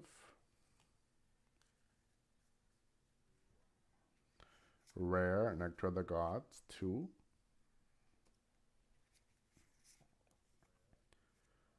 Double rare Ambrosia. Rare Circle of the Skies. Double rare Hephaestus. So it looks like this is the divines are all rares. Cool. Makes sense. Make the decks go. Common Volcanic Force, 2 of those. Double Hammer Hephaestus. This is uncommon.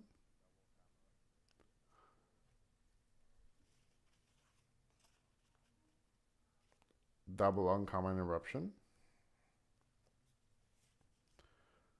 Uncommon Earthquake. Common Gorgon's Gaze, 2 of those. This is one of the best counter traps in the game.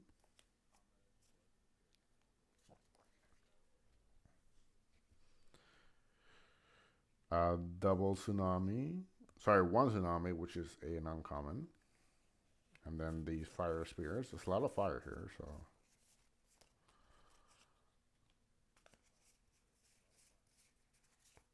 A lot of water. And then the 2 Earth for the 1 of Earthquake. This is actually pretty good to tissue ratios for what you want your deck to kind of start running, looking like.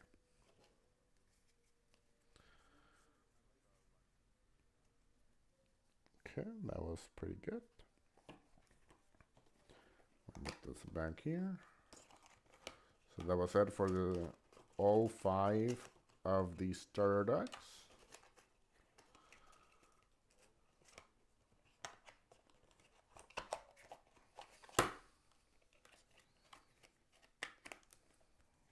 Okay.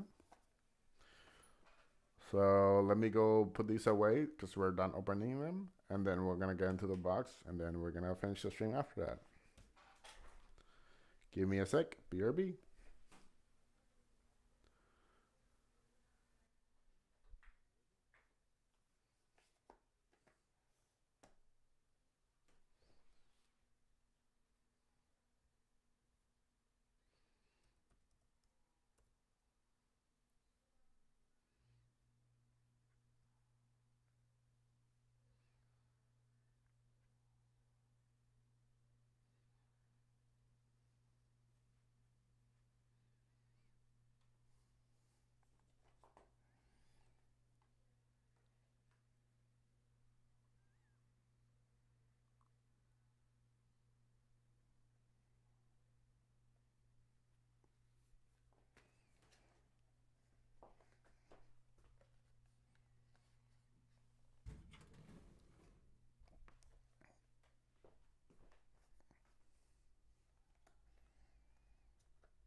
back.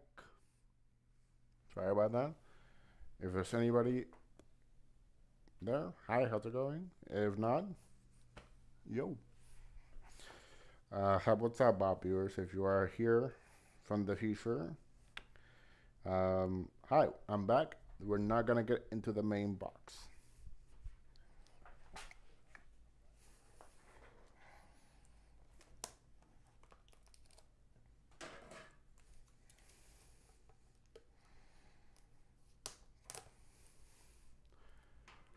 And I was really worried about this. I'm not kind of talking to myself at this point, or if there's someone else around there somewhere, hi. But, you know, sometimes you just, at some point you just have to hit start stream and start doing it, you know?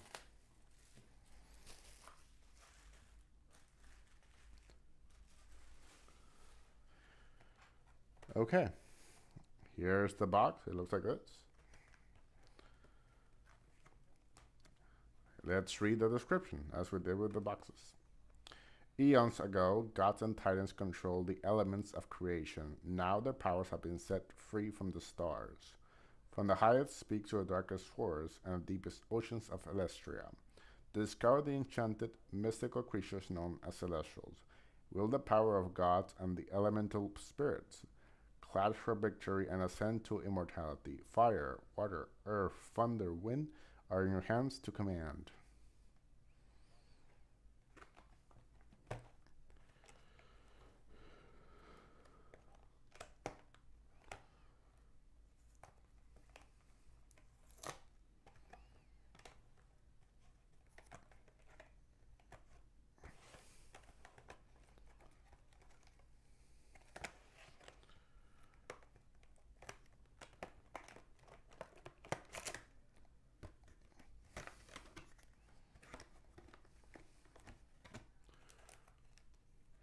We have the box open, and I have to like now fix it because I've never bought a booster box before.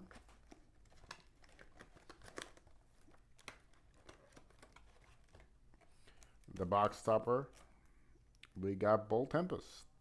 I think this is the only box topper. It's the only one I've seen when in all the openings I've seen. But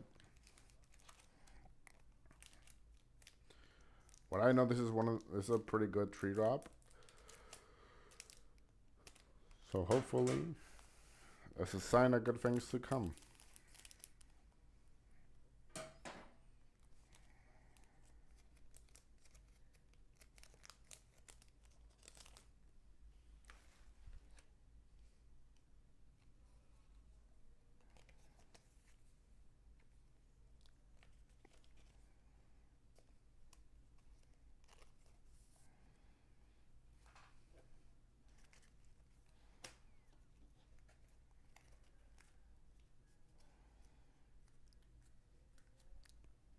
So here are, this is a rare hollow full art Bolt Tempest. Gorgeous, by the way. Okay. Well, I don't know what his element is yet, but I do like Bolt Tempest. He came out first, so let's go with him first.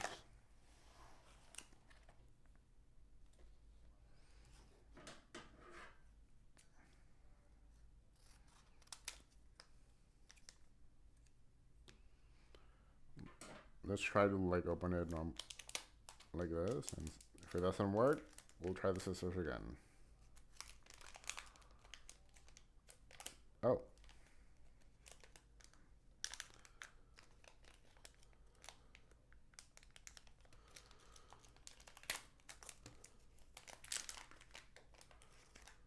Okay.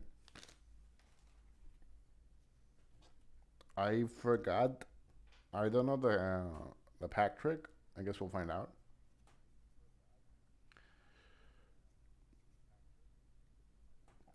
Okay, this is a common Ursmog. Let's do it in the same order. So fire here, water here, common Kraken,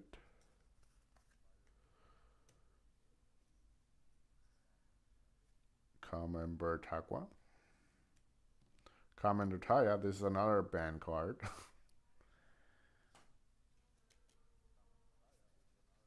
This is colorless, so we'll put it. Rust of Leaves. This is a new one. I haven't seen this one.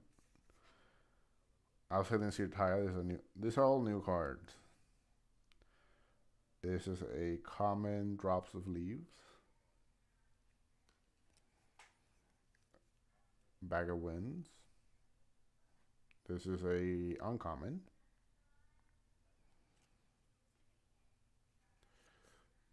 This is a uncommon Tornado.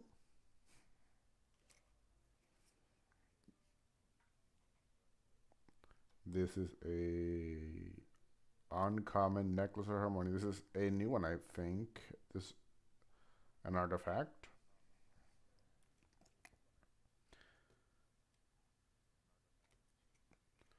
Again, you can tell by the symbol here. That means artifact.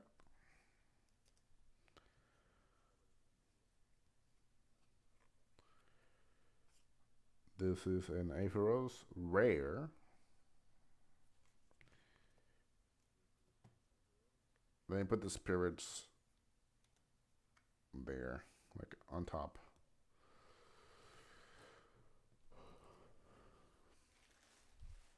Okay, next is this Boom Bat looking character.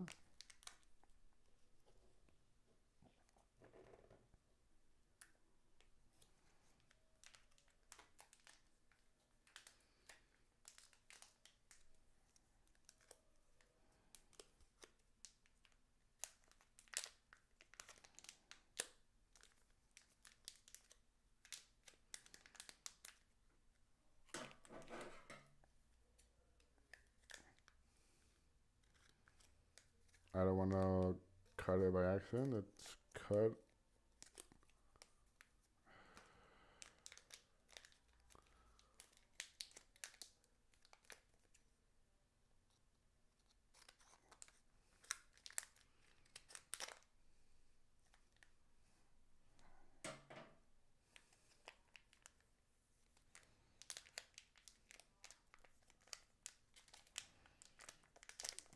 You can tell I've very, very low experience opening packs.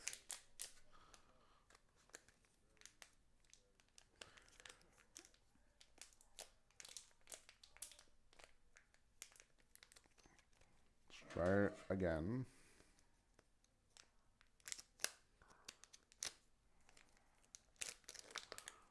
Okay, we can do it there before trying harming it, I guess.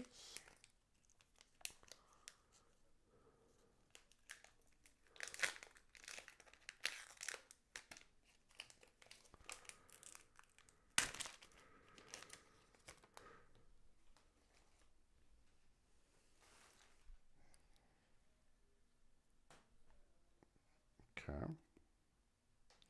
This is Urska. This is common. But a new card. Common Wormite again. Counter Rune. This is a new card. Sharon's Oval. Until the end phase, when Elestral is destroyed by battle, you can draw a card. Okay. There's a counter trap. Sorry, a counter rune. My bad. Common Groovy. Another new card. Common Ursher. Another new card. This is a uncommon Trident Poseidon. Kin Leo. This is uncommon. Uncommon Cinder, and I see it behind. Let's see what we got. Oh, Stellar Art by Pyro. Really, really beautiful. Oh, wow, look at that. You get the other sleeves.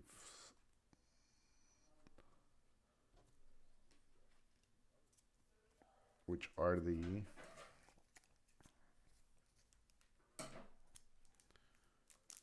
Spirit sleeves.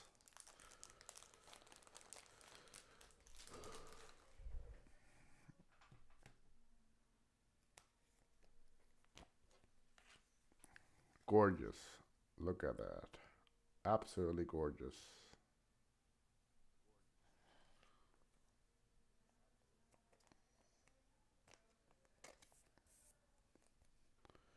Let me put this here. I put like the hollow spirits here, full arts, and then the star decks. I'll put promo, stellar, full art, spirit, and then the star decks. Okay. Pretty good. We can put the dice away in a little corner.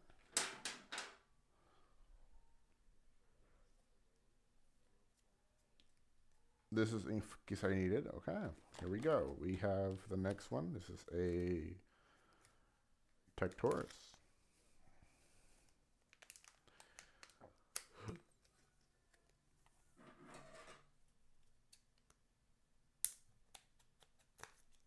Ow. Almost cut myself there. That would have been a good thing.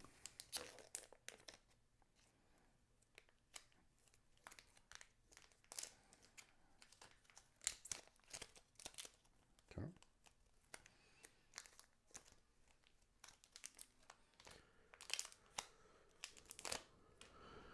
Okay, we have Amp Up. This is a new card as well. This is Electro, sorry. Thunder. Okay, let me put this here. We do it this way, this way, this way. Okay, let's do it that way. This is a uncommon. Sorry, this is a common Nimbus. Comic Volcanic Forge. Common Earth Scout. Common Wormite. Uncommon Pelaquarius. Uncommon Foamy. Uncommon Ivory. Rare Fowlocane. Really cool looking bird. Sorry, peacock. The sky bird's correct.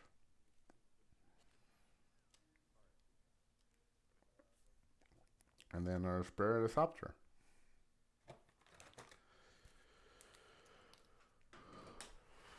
Okay. Let me actually put some music on it because it's a bit quiet. No, because then the music is for some reason a bit loud. I'm gonna try to fix it for next stream. But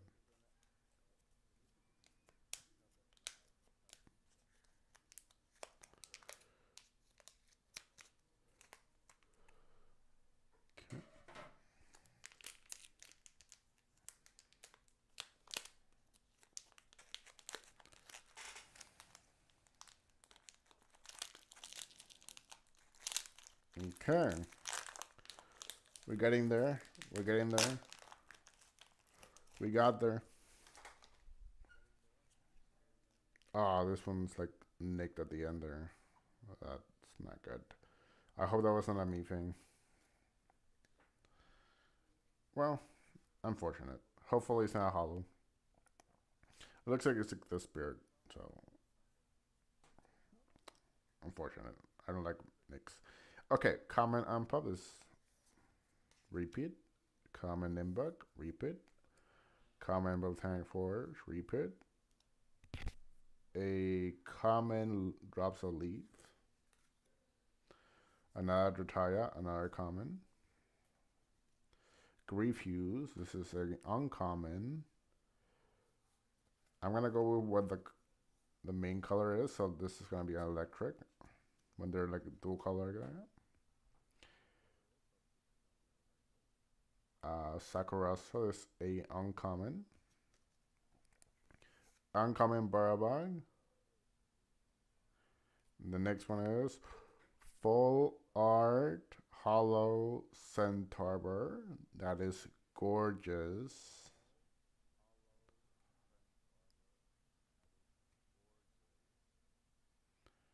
Really, really cool. And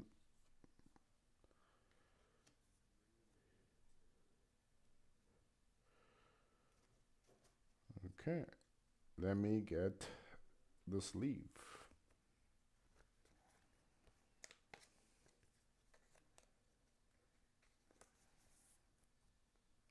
That is absolutely gorgeous.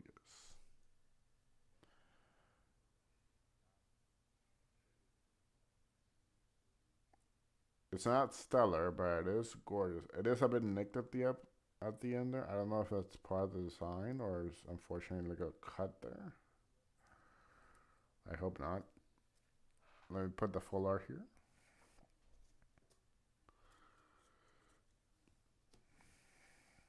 Okay, next pack.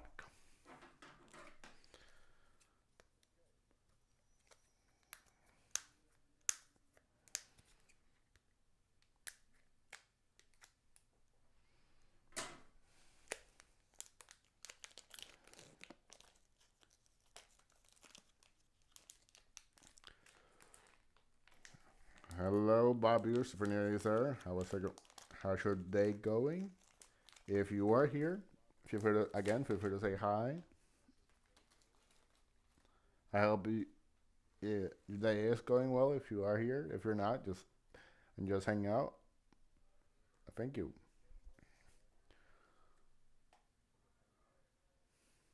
Thank you for being here. Okay, we have a Nimbuk again. Common. I'm gonna blaze for the ones we already seen. Amp have common. This is a new one. Typhant. Common. Common Tapuff. Common Jolton. Uncommon Foamy. Uncommon Ivory. Uncommon Jabalantis. This is a new one, I think. Rare Imperial. And Lycaris. Lycaris goes here.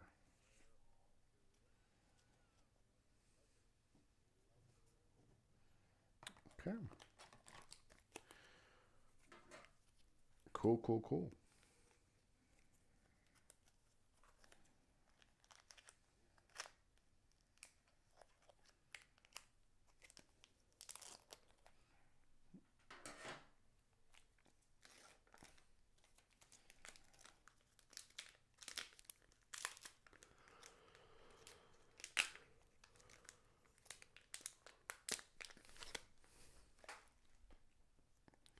I hope none of these are like. Okay, here we go. We have commoners here.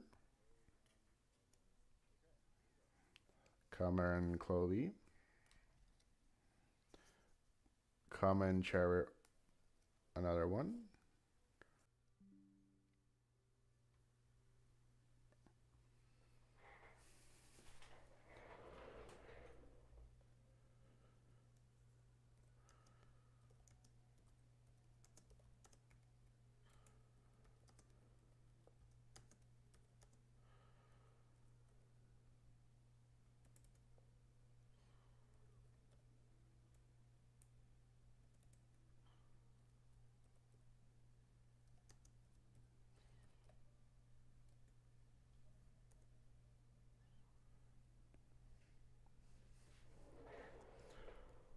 I'm back.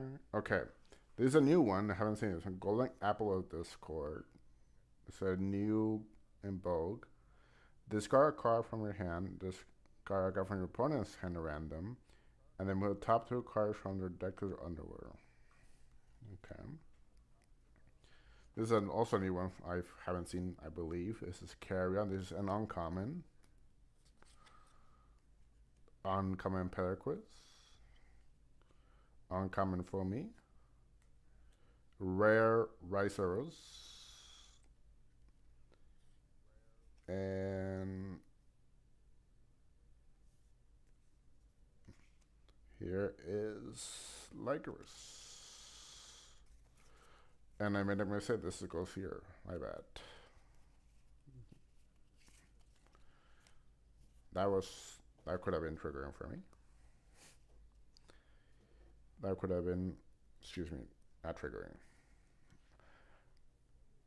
It could have been annoying.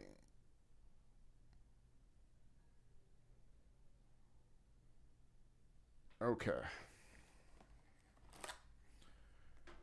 Next.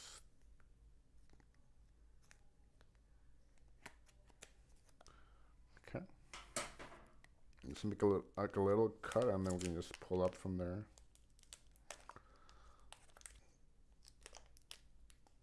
Yes, this is the way to go here.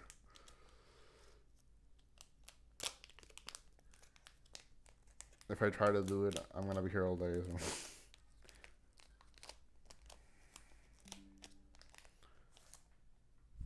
Okay, here we go. We have common Folloy Forest, common Island Familia. So new card, Heliod's Cherry. This is a counter rune. Common Retire. Drops of Lead, common again. Uncommon Kinleo. Uncommon Cinder. Uncommon Glavi. Rare Falagni. And our spirit is Lycoris.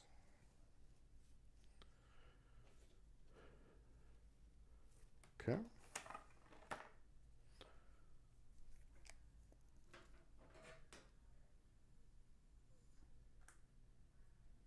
Give me a sec. For a weird mess popping up.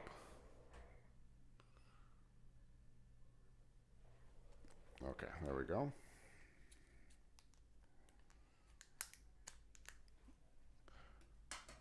All right, next pack.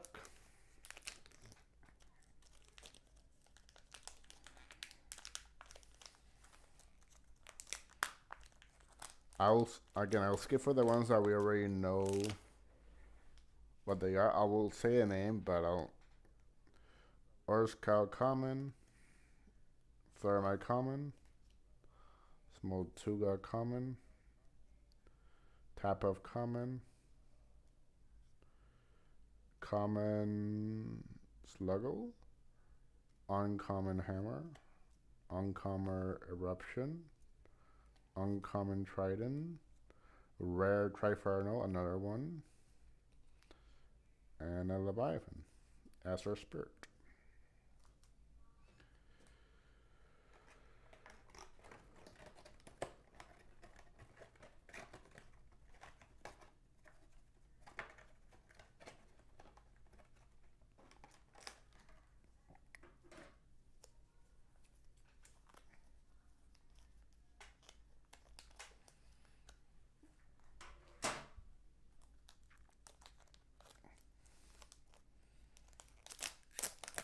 Alright. I went with the chase cards, and I forgot the chase cards are in this set because it's been a while since I've seen base set. So, this is my first time opening. I just seen a lot of box opening. I want to do my own, so. Sluggle, common. Tap of common. Wormine common. Limba common. Amp of common. Uncommon Thunderbolt. Thunderstorm, excuse me. Bag of Winds. Uncommon. Uncommon Tornado. Rare Glidestale. And a Tyrantless as our spirit. I'm gonna do rare.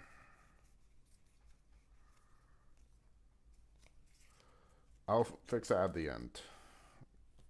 And in the binder.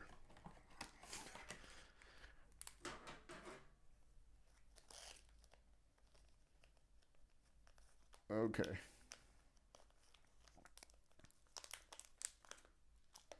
Next.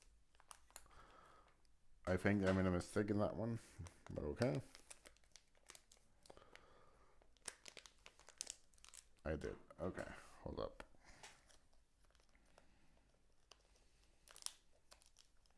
There we go.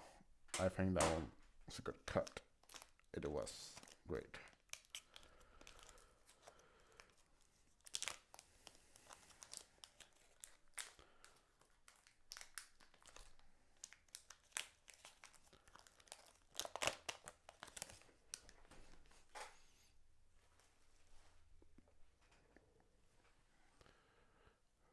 Common Smoltuga, common Eleshek, common Pegas, common Kraken. These are all repeats. Common Earthmark. This is a new one. Uncommon Lycaboid. Uncommon Griffuse, another one. Uncommon Saccharusur. Rare Flaracne. And the spirit is Lycanroc.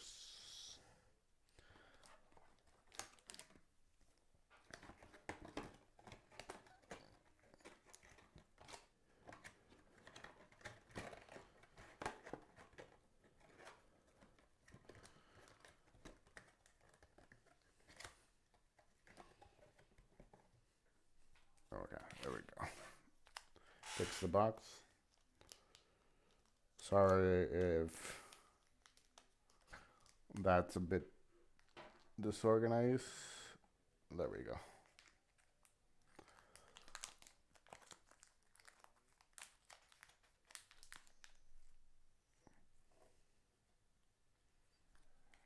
Let me put this a bit center so you can see the cards. It's a lot of water in here. Funny enough, we haven't gotten a single, except for this Pyro for fire. Interesting. Okay, there's a new card, Common Ignector. Okay. Common type. I think we said this one already. Yeah, I think Common Typhon. Common Ampup. Common Fillet Forest. We've seen this one already. Common Jolton. Uncommon Peliquarius. Common Foamy. Common uncommon. Sorry, these were uncommons. This is uncommon Avery. Rare Tectorus. And a Spiritus Scepter.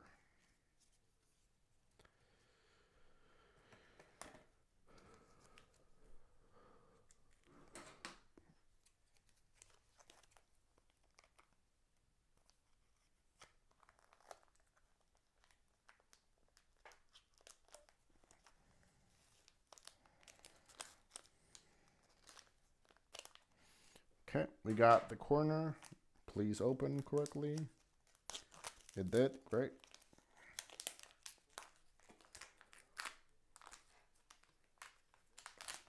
Okay. We have it. Next one. Clovey, common. We saw that one. Ursure, common. We've seen that one. Sluggle, common. We've seen that one. Chariot, common. We've seen that one. Olympus, we've seen that one. Common. Uncommon, Tsunami, we've seen that one. Thunderbolt, uncommon. We've seen that one. Uncommon, Sparkit. Another rare Imperial. And Terralis.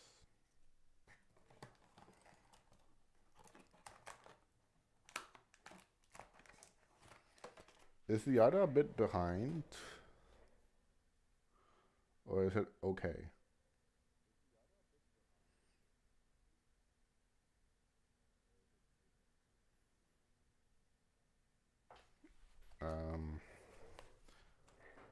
I hope it is fine.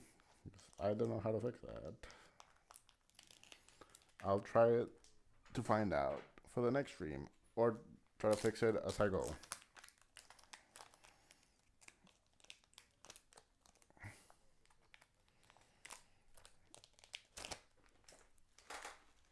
Okay. Next pack. Common Sluggle.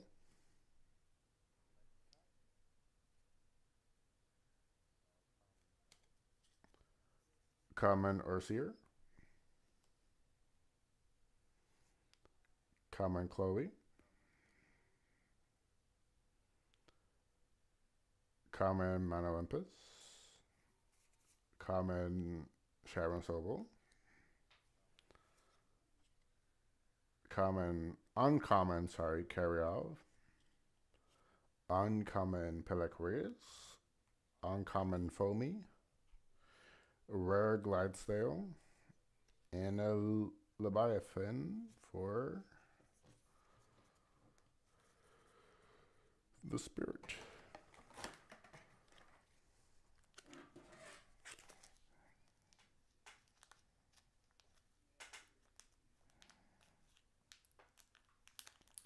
So I'm going to try to put at least a playset of everything that I pull in the binder.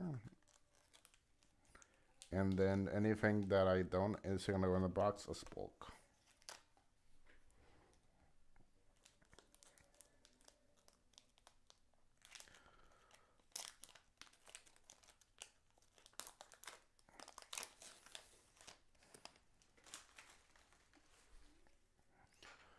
Okay, we have Common Clovey again, Common Shovel again, Common Olympus again,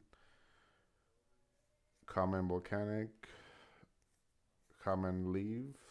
There's a new one, Uncommon Scabagem, Uncommon Spinoniv, Uncommon Scythe of the Meter, another Rare Imperial, and our first Spirit by Pyro that is not hollow.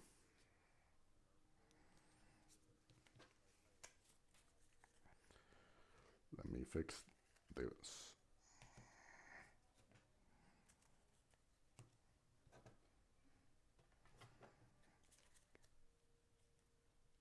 Okay, beautiful.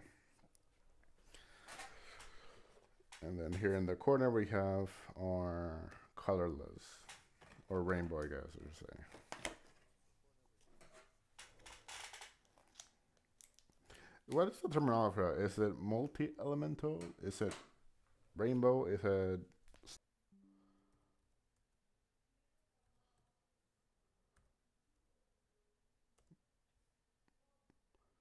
Apologies on that. We are back. The stream crashed again. It's OBS on the fritz. Okay. I think that's also why we're having like that weird audio thing. So it keeps scratching. Hopefully that fixed it. Common Earth Scout. Common Wormite. Common Smoltuga. Common Clovey. Common Obel. Uncommon Globby. Uncommon Thunderstorm. Uncommon Back. Another rare Rhinoceros. And Lycurus as or Spirit. My bad, I saw.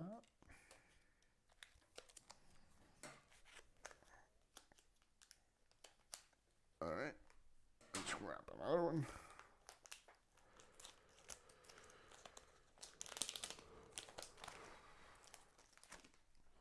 A lot of rares, only 2 hollows so far, which means we're due, right?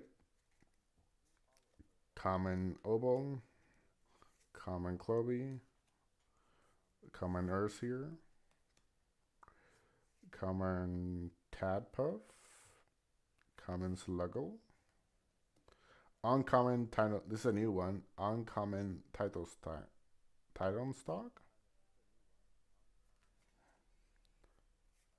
Uncommon Blazers. Uncommon was is a new one. Uncommon was Spivey. Rare Phallocane. And our Spirit is Lycurus.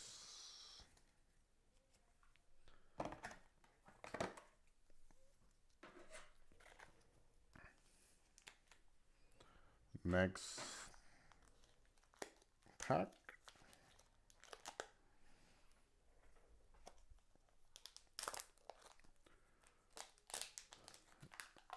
I hope you Bob viewers having fun. I am enjoying it. It's kind of interesting. It's interesting doing this. Both the experience of streaming and the experience of opening packs in front of people.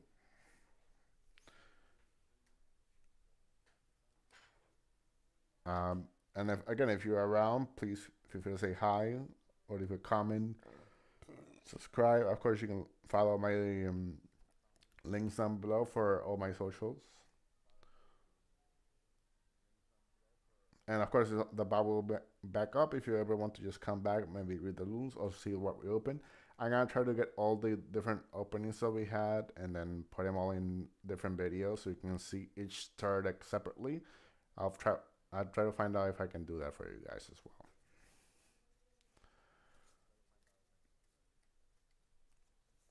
Typhant,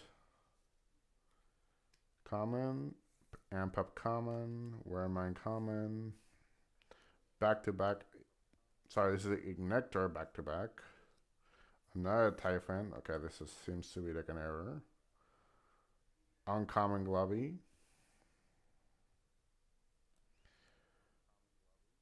Uncommon Thunder. So not an error, but maybe just the printer. Uncommon Bags of Wind. Rare Majesty, not hollow.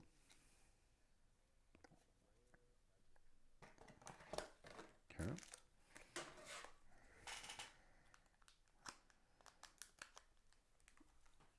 All right.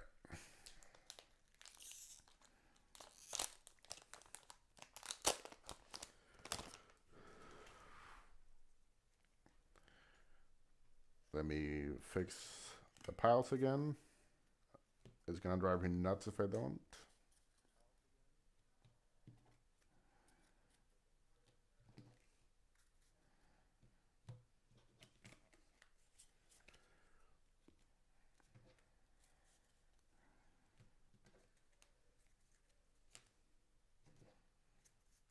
Okay. Next pack. Common Earth Scout. Common Wearmite. Common Small Tuga. Common Mount Olympus. Common Sorlet is our first one in the packs, I think. Uncommon Glovey. Uncommon Thunderstorm. Uncommon Bag of Winds. Rare Triferno. And Terratlus. I think we are a bit behind on the audio. I wonder what's causing that. Give me a sec.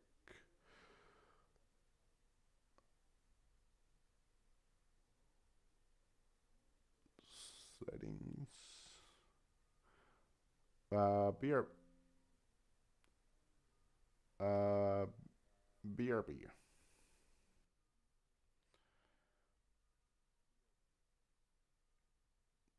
Stream.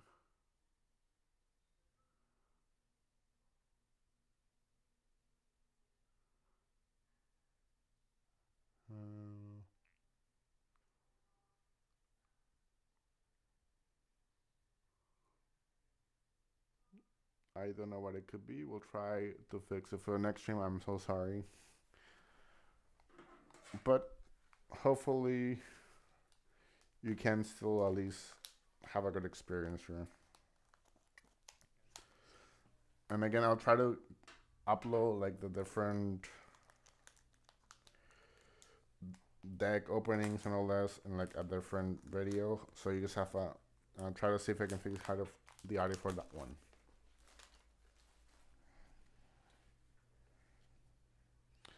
Small Tuga common. Electric common. This is our new cards.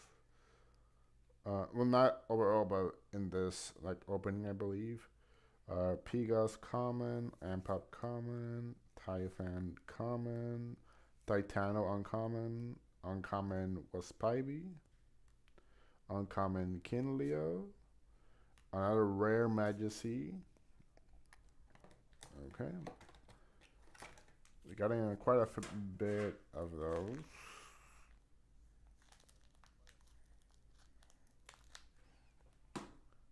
Okay. Next pack. Oh, my bad. Next pack.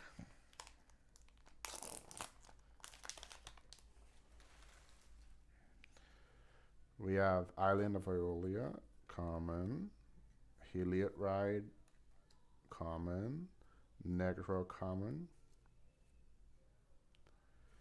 Tap Puff, common.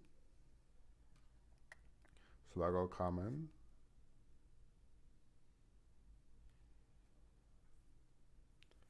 Circoon, common. Cryo, so it's a new one, uncommon. My bad. Let me fix the audio there. Okay. Uncommon Carry On, another one. Uncommon, sorry, Rare Spinosect. And Leviathan Azor Spirit.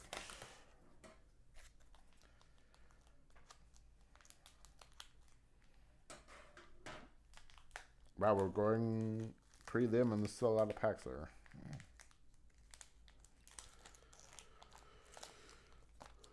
Alright. Well, good thing is we have a lot of cards to build like 50 decks if we wanted to.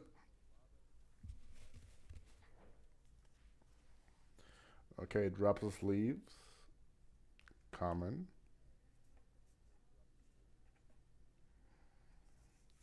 Common Volcanic Forge.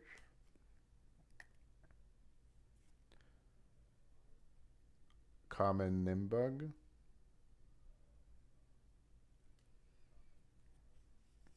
Common Atlantis.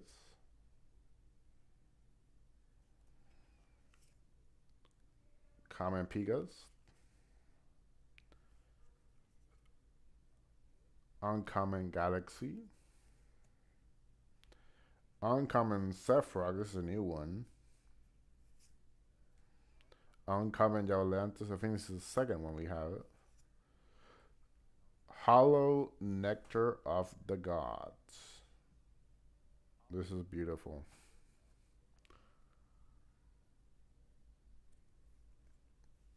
And then there's Scepter for our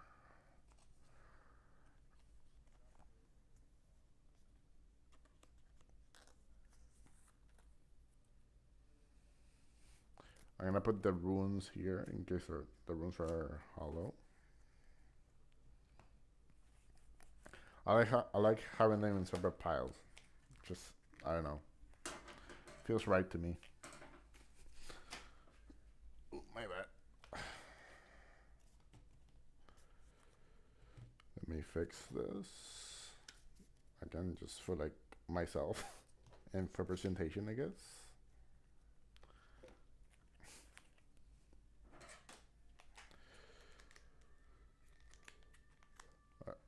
Well, besides the unfortunate lack of people here,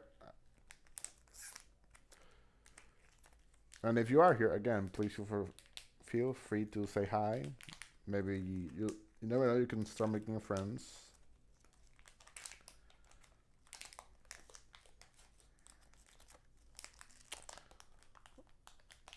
Or just say, hey, what's up? Or leave a like, or share, or comment, or maybe what your favorite Elestrals from Base Set 1 is, if you're into that. If you're into Elestrals, what your favorite Elestrals is. If you're not into Elestrals, are you into it now? Do you find it cool? Did you find the concept interesting? Are there any cards that you've seen that you want a copy of, maybe?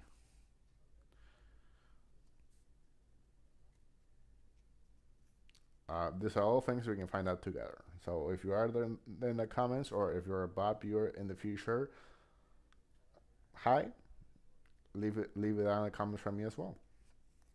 Common neck growth, common Heliot, common island,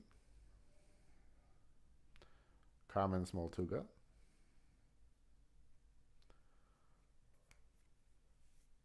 common Elichick,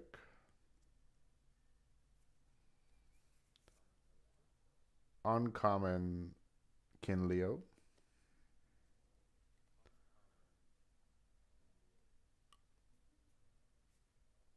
uncommon Cinder,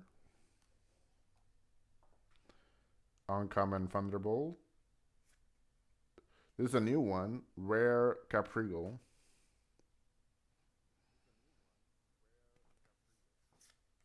and a Lycaris for a spirit.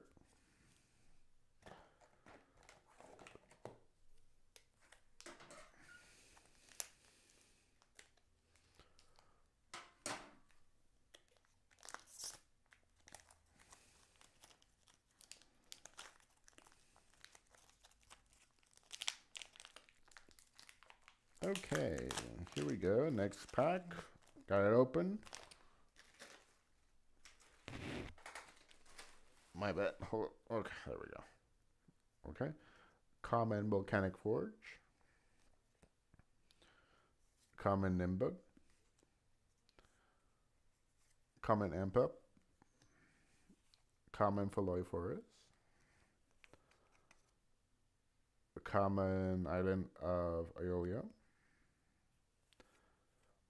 Common Foamy. Sorry, uncommon Foamy. My bad. Uncommon Foamy. Uncommon Hammer. I saw that, I'm sorry. Uncommon Foamy again.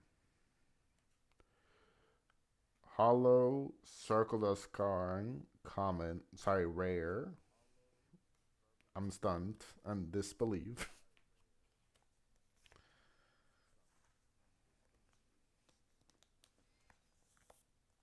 Okay. Hollow Circle the Scar. The sky.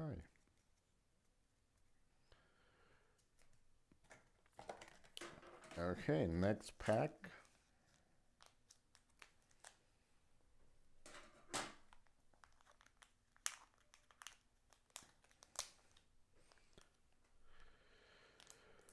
All right. Reopen this.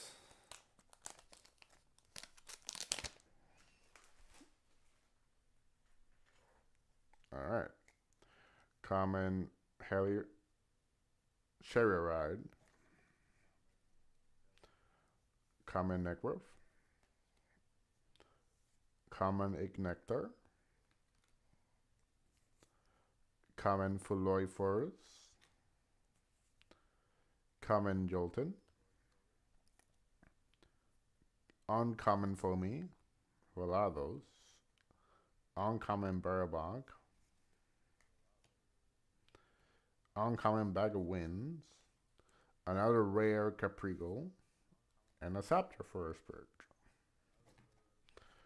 Wow, we have a lot of water.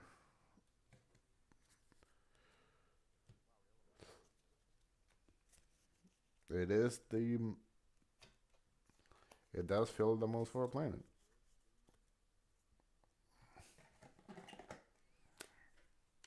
Okay. Oh, my bad. Please tell me the nick. Okay, we're good.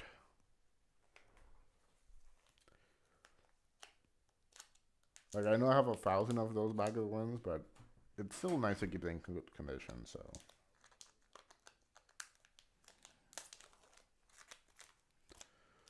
You know, you never know when you're gonna need one.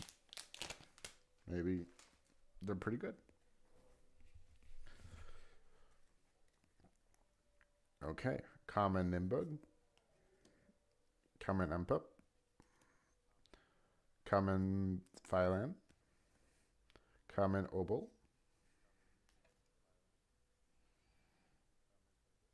common Mount Olympus, Uncommon Titan Stock. Uncommon Barbag. Uncommon Sakurasaur. Rare Hollow Leonite. And Lycaris.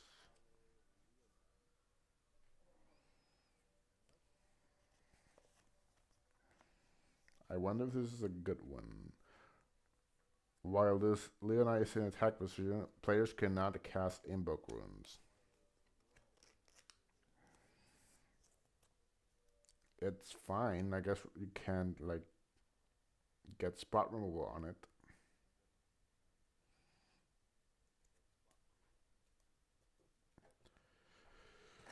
I think it would be better if it was unaffected by counter, because I've heard and I've seen that counter runes are probably the best type of cards in the game.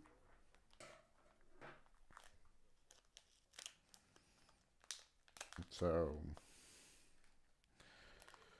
if maybe it would have been too powerful. I don't know.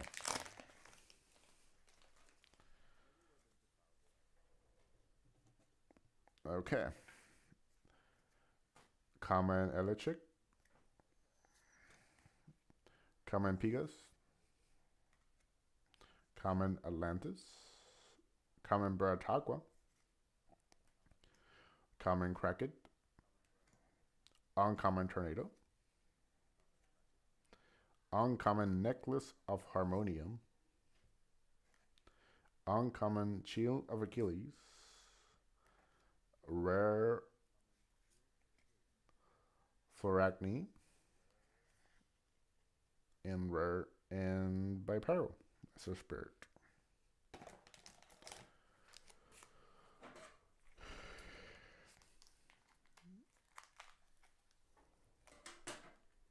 Okay.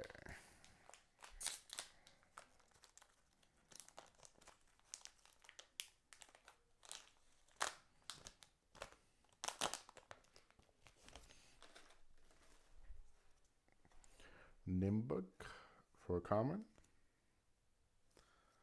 Common for Canic Forge. Common Leaf. Common Chariot. Common Island. Uncommon Jabalantis. Uncommon Sephrog. Uncommon Galaxy. Usually this set is when I get the hollow, so hopefully this next one is a hollow. It was not. Rare Triferno. And Lycaris for a spirit.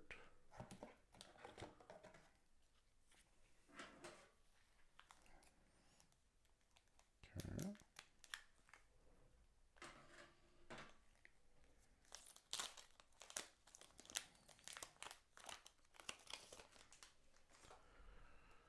Common Pegas.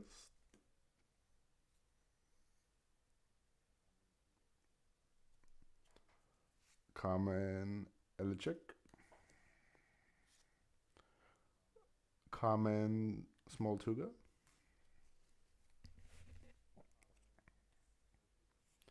Common Sorlet.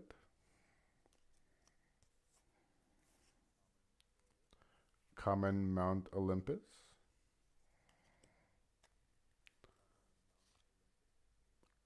Uncommon Shield of Achilles.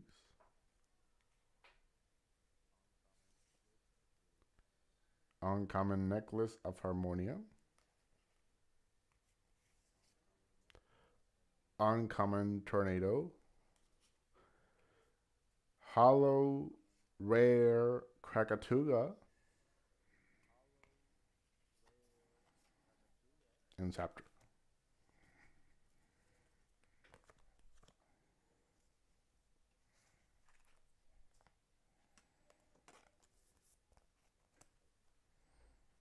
There's a Krakatuga in good view.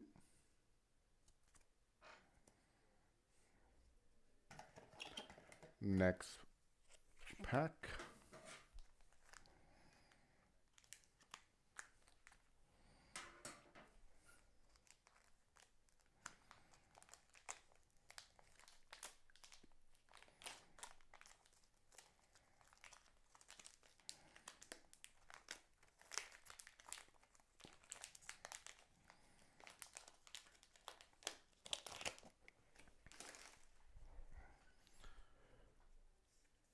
Ooh.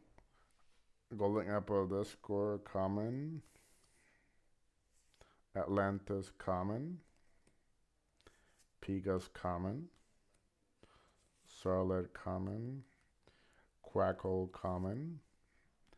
Boombad uncommon. Galaxy uncommon.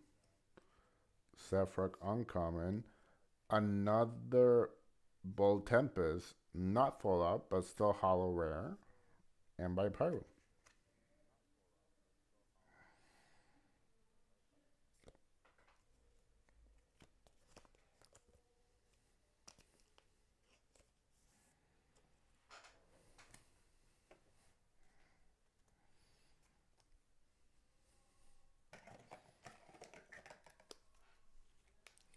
Next is another pack.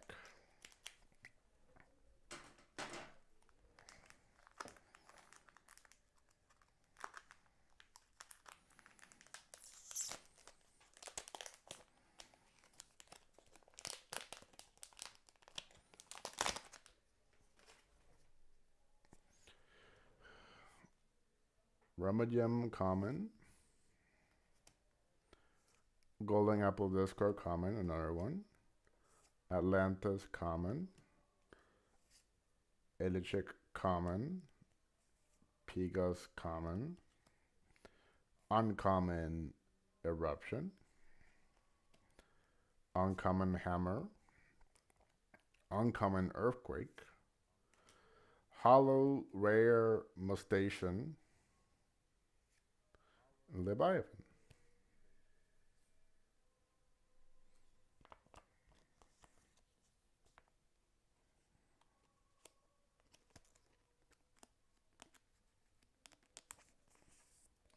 Mutation.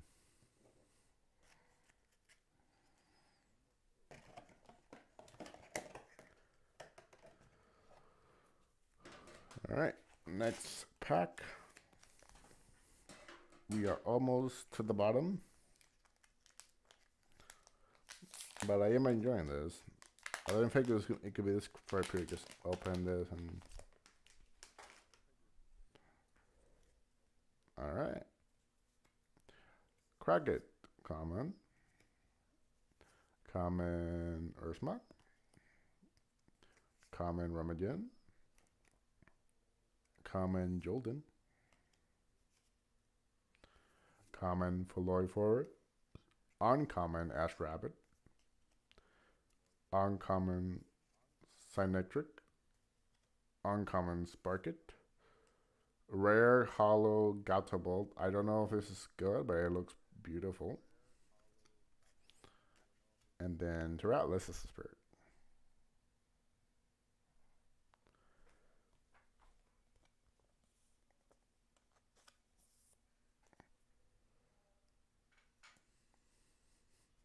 Let me again fix these piles.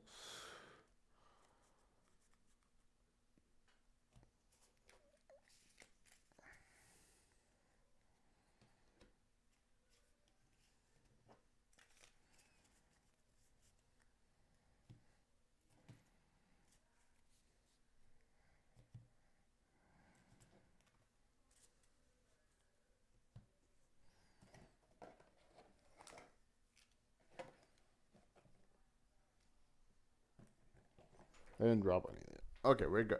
I probably dropped something because I turned it back. No, we're good.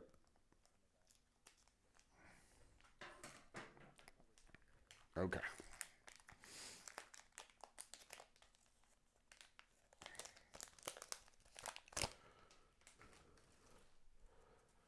Okay. Common Chariot Ride. Common Island. Common Forest.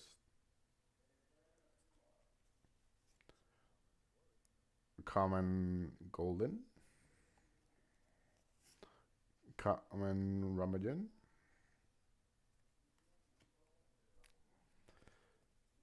Uncommon Tornado.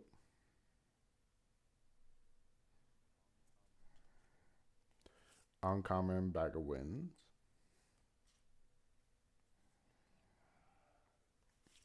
Uncommon Thunderstorm, excuse me. I keep mixing those up. Rare Hollow Exaltator and Scepter.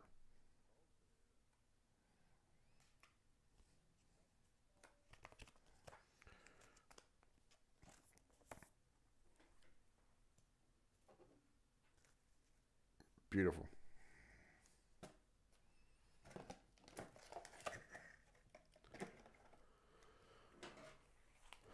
Okay, next pack.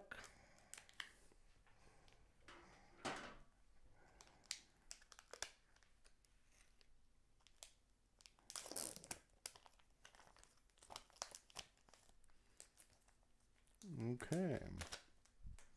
Again, guys, if you are in the comments or in the chat, feel free to say hi if you're watching, if you're not, or if you don't feel like it, no problem. Good. Just put that in the background if you're watching. I 100% get that as well.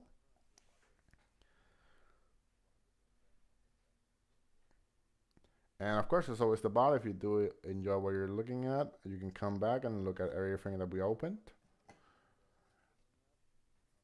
And I will try to get a cut down version of the videos. See, go over each chart deck again, and then maybe a words, and maybe I can get a cut down version of all our openings, at least the good hollows or something. Common Chariot.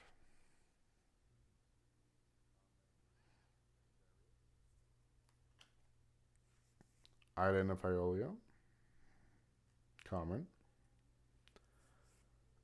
Common Forest. Common Cricket.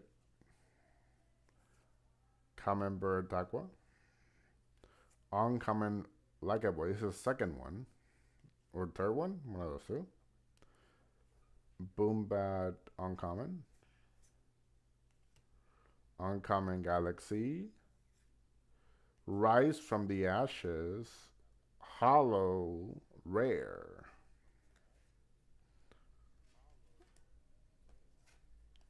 Gorgeous. Absolutely gorgeous.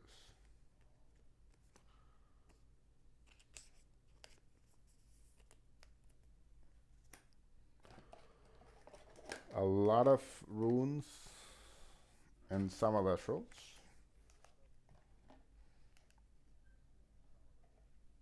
All right.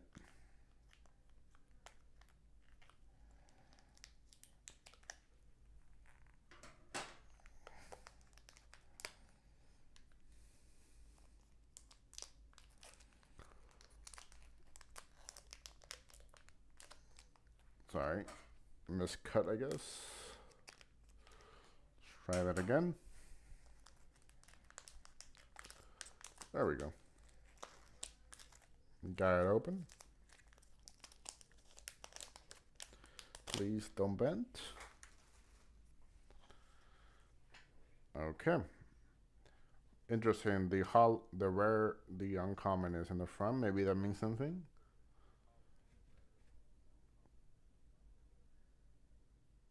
Okay. Uncommon Shield.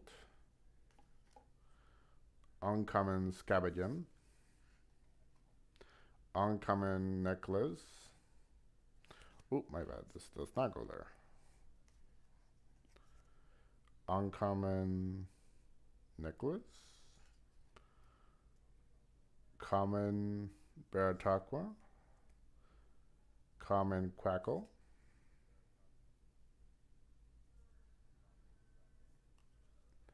Common Sorlet.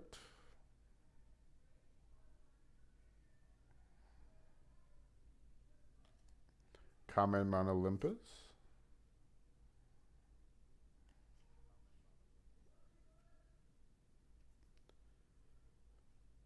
Common Cricket. Hollow rare Infrostics, etc.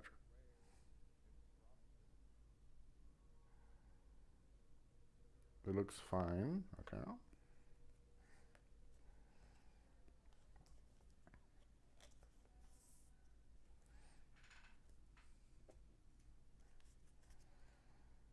That's gorgeous. It looks absolutely gorgeous in person.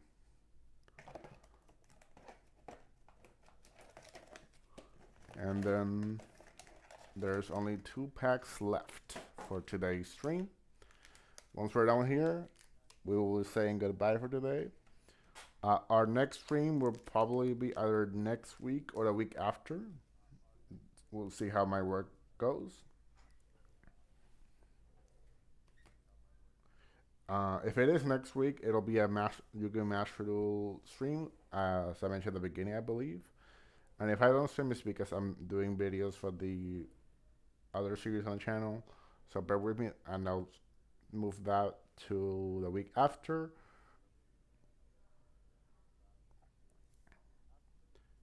And then after that, we'll have our first Elestrals. Hopefully this video gets some traction and we can have like a community duel night with these starter decks.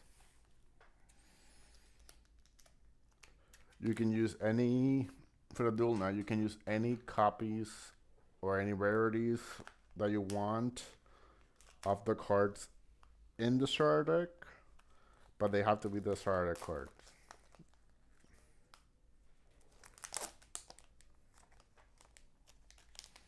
I'll post that. I'll remind you if you are there, and I'll post that.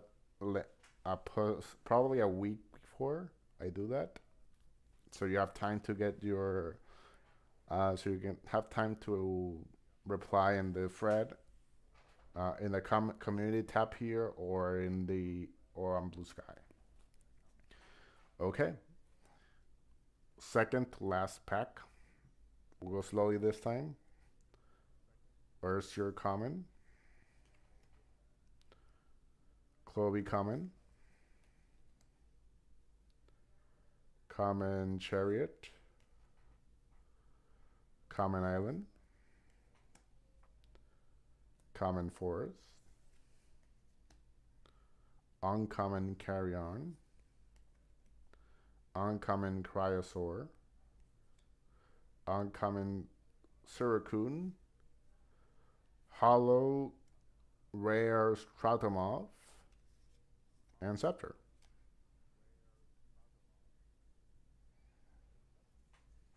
This is Stratomov, by the way, not Scepter.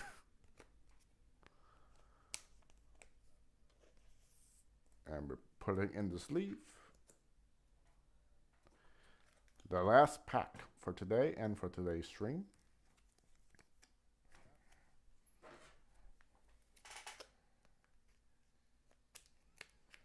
All right, here we go.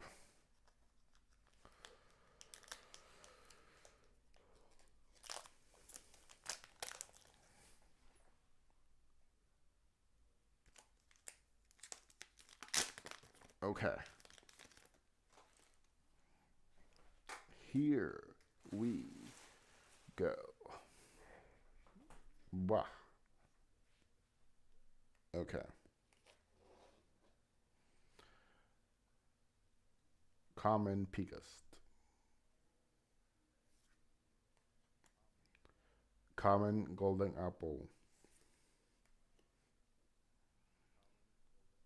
Common Atlantis. Common Pegast. Common Drops of Leaf.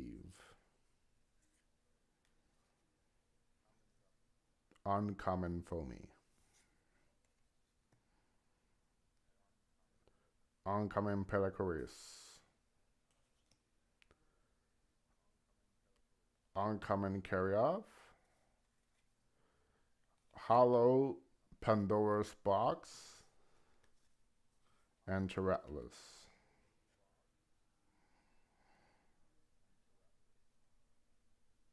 That is gorgeous.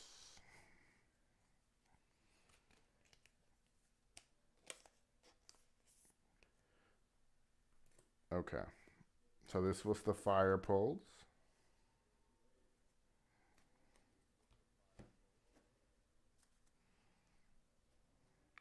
This is the thunder poles.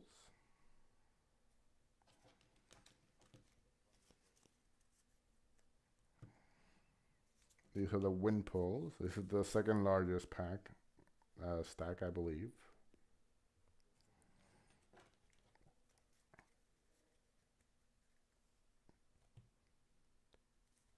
These are earth. It's one of the smaller ones.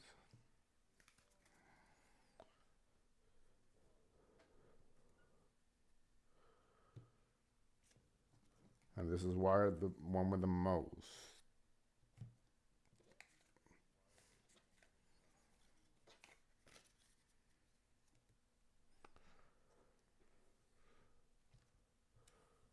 And these are counter runes. Sorry, runes in general, colorless. Okay.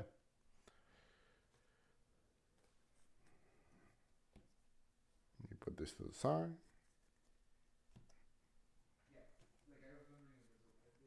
Okay. We're almost done here. Sorry, I'm about outside. You can hear him speaking.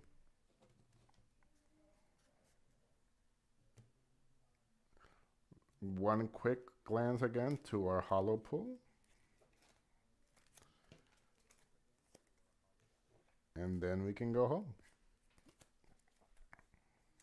Okay. Look at those beautiful sleeves, by the way. Really well done. Okay. Our first hollow was our Galaxy promo.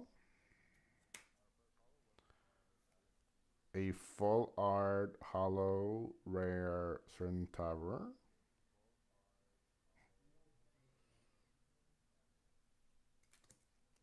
Box Upper full art Bull Tempest.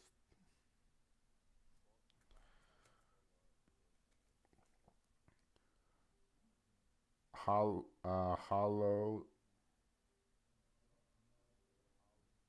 by Pyro.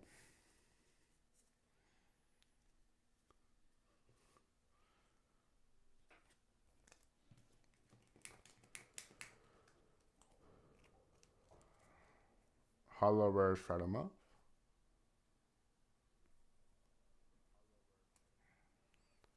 Hollow rare Infrostix. Infrarex, sorry. Hollow rare Exalter.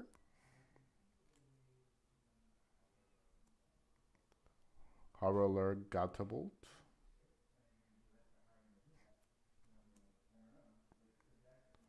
Hollow rare Mustation.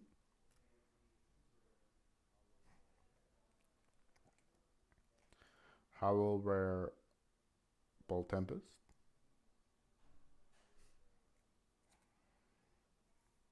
Hollow rare Kragatuga.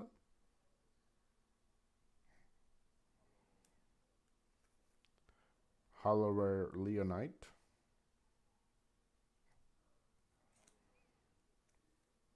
Hollow rare Triferno.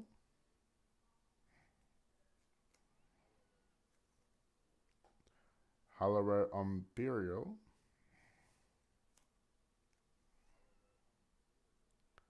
Hollow rare Pantera. This is from the Star decks, so I don't think this count.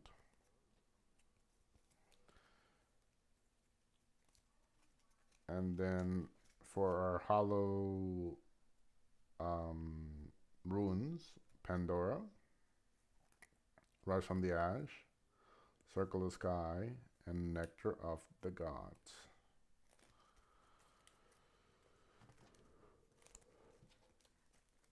And those were all our pulls for today. Pretty fun, if I do say so myself. That was all for this live stream, guys. I hope you guys did enjoy. If you guys stuck all the way through, if you guys are just passing by, just stay for a couple minutes or a couple seconds, I appreciate that as well. If you're a Bob You're in the future and you somehow come across this, I also appreciate your time as well. Thank you so much for watching. I will Anime Games Plays, See you all next time on the next video or the next live stream. Take care.